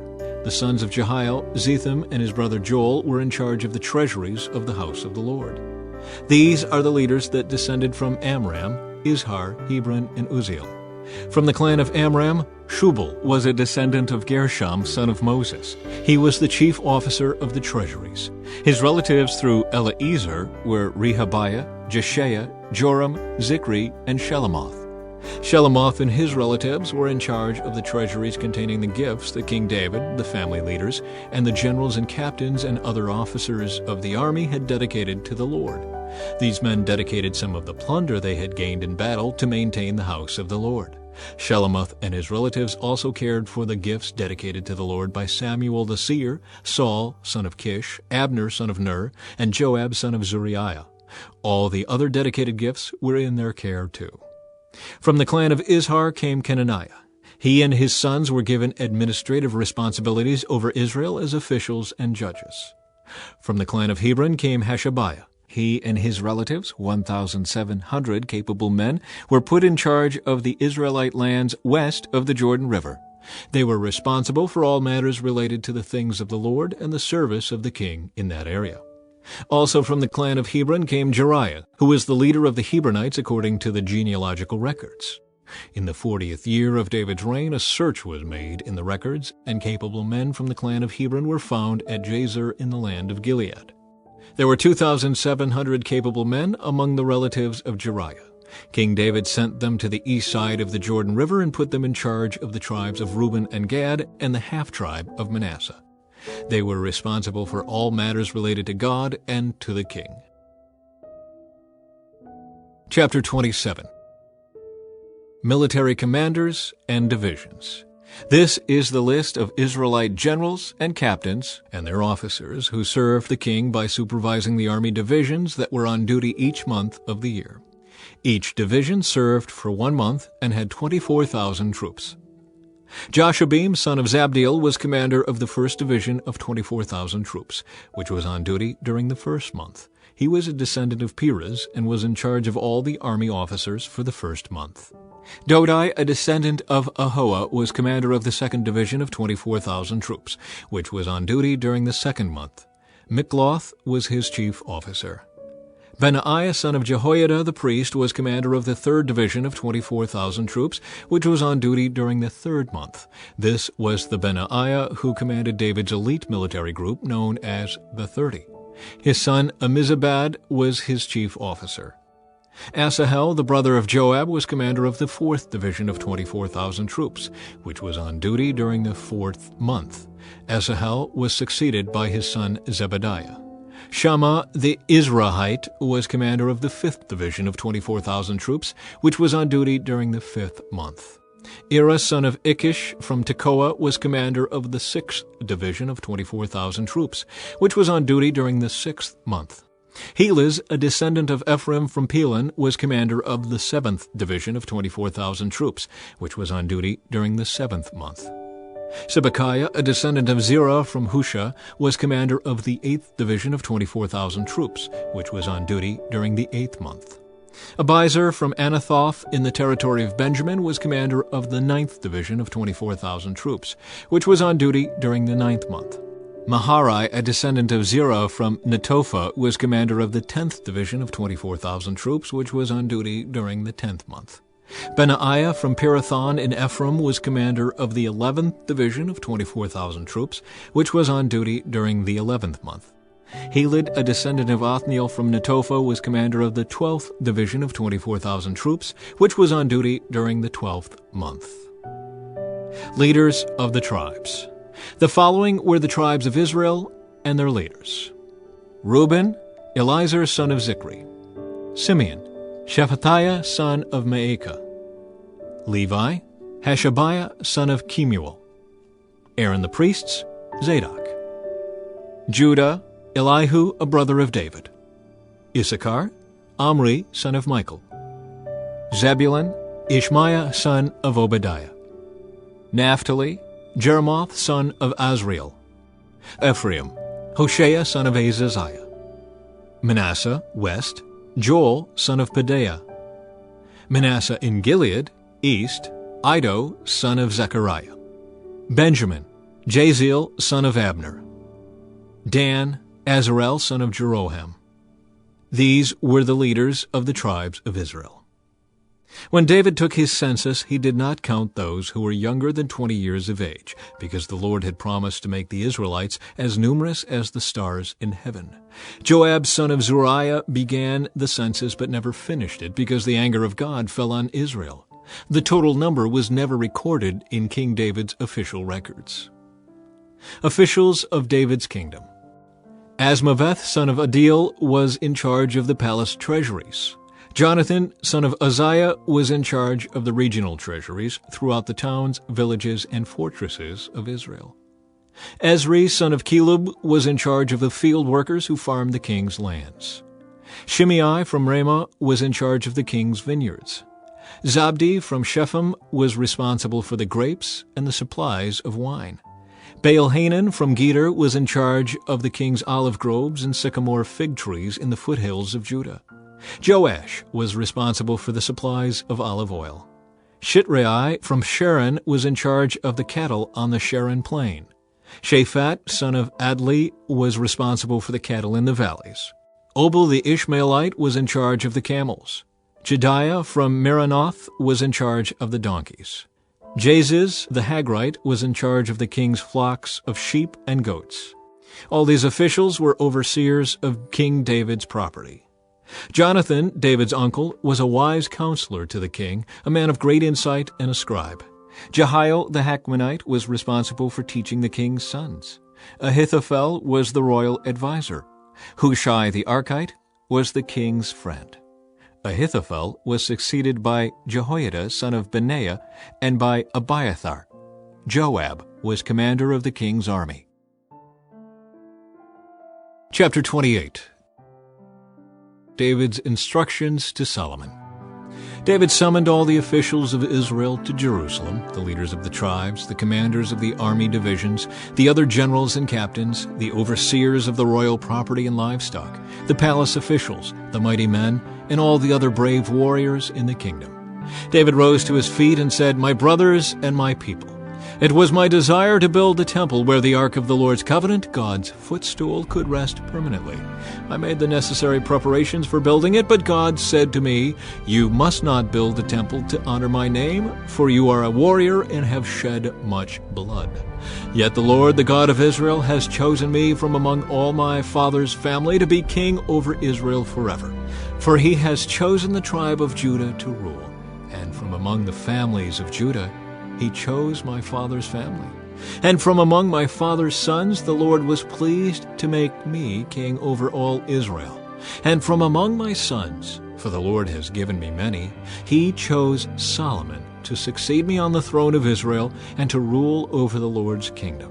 He said to me, 'Your son Solomon will build my temple and its courtyards, for I have chosen him as my son, and I will be his father.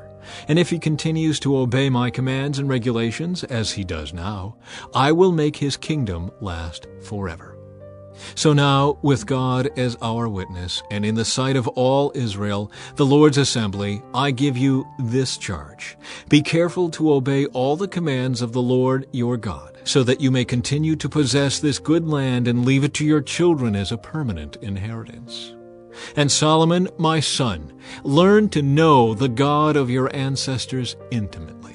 Worship and serve him with your whole heart and a willing mind, for the Lord sees every heart and knows every plan and thought. If you seek him, you will find him. But if you forsake him, he will reject you forever. So take this seriously. The Lord has chosen you to build a temple as his sanctuary. Be strong and do the work." Then David gave Solomon the plans for the temple and its surroundings, including the entry room, the storerooms, the upstairs rooms, the inner rooms, and the inner sanctuary, which was the place of atonement.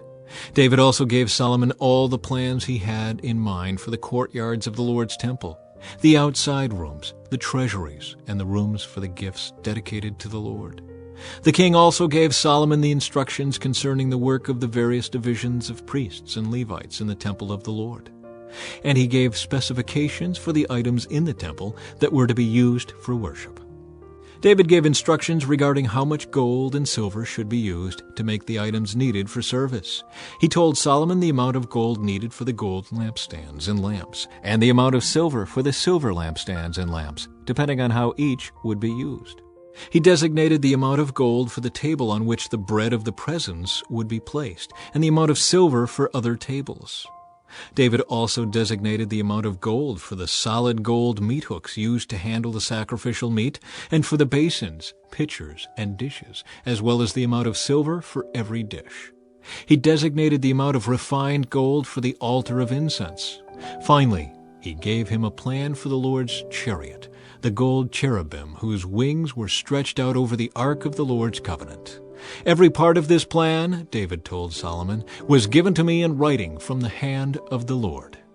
Then David continued, "Be strong and courageous, and do the work. Don't be afraid or discouraged, for the Lord God, my God, is with you. He will not fail you or forsake you. He will see to it that all the work related to the temple of the Lord is finished correctly. The various divisions of priests and Levites will serve in the temple of God. Others with skills of every kind will volunteer, and the officials and the entire nation are at your command." Chapter 29. Gifts for building the temple. Then King David turned to the entire assembly and said, "My son Solomon, whom God has clearly chosen as the next king of Israel, is still young and inexperienced. The work ahead of him is enormous, for the temple he will build is not for mere mortals. It is for the Lord God himself. Using every resource at my command, I have gathered as much as I could for building the temple of my God. Now there is enough gold, silver, bronze, iron, and wood, as well as great quantities of onyx, other precious stones, costly jewels, and all kinds of fine stone and marble. And now, because of my devotion to the temple of my God, I am giving all of my own private treasures of gold and silver to help in the construction. This is in addition to the building materials I have already collected for his holy temple. I am donating more than 112 tons of gold from Ophir and 262 tons of refined silver to be used for overlaying the walls of the buildings and for the other gold and silver work to be done by the craftsmen. Now then, who will follow my example and give offerings to the Lord today?" Then the family leaders, the leaders of the tribes of Israel, the generals and captains of the army, and the king's administrative officers all gave willingly. For the construction of the temple of God, they gave about 188 tons of gold, 10,000 gold coins, 375 tons of silver, 675 tons of bronze, and 3,750 tons of iron. They also contributed numerous precious stones, which were deposited in the treasury of the house of the Lord under the care of Jehiel, a descendant of Gershon. The people rejoiced over the offerings, for they had given freely and wholeheartedly to the Lord, and King David was filled with joy. David's prayer of praise. Then David praised the Lord in the presence of the whole assembly. "O Lord, the God of our ancestor Israel, may you be praised forever and ever. Yours, O Lord, is the greatness, the power, the glory, the victory, and the majesty. Everything in the heavens and on earth is yours, O Lord, and this is your kingdom. We adore you as the one who is over all things. Wealth and honor come from you alone, for you rule over everything. Power and might are in your hand, and at your discretion people are made great and given strength. O our God, we thank you and praise your glorious name. But who am I and who are my people that we could give anything to you? Everything we have has come from you, and we give you only what you first gave us. We are here for only a moment, visitors and strangers in the land as our ancestors were before us. Our days on earth are like a passing shadow, gone so soon, without a trace. O Lord our God, even this material we have gathered to build a temple to honor your holy name comes from you. It all belongs to you. I know, my God, that you examine our hearts and rejoice when you find integrity there. You know I have done all this with good motives, and I have watched your people offer their gifts willingly and joyously. O Lord, the God of our ancestors Abraham, Isaac, and Israel, make your people always want to obey you. See to it that their love for you never changes. Give my son Solomon the wholehearted desire to obey all your commands, laws, and decrees, and to do everything necessary to build this temple for which I have made these preparations. Then David said to the whole assembly, "Give praise to the Lord your God."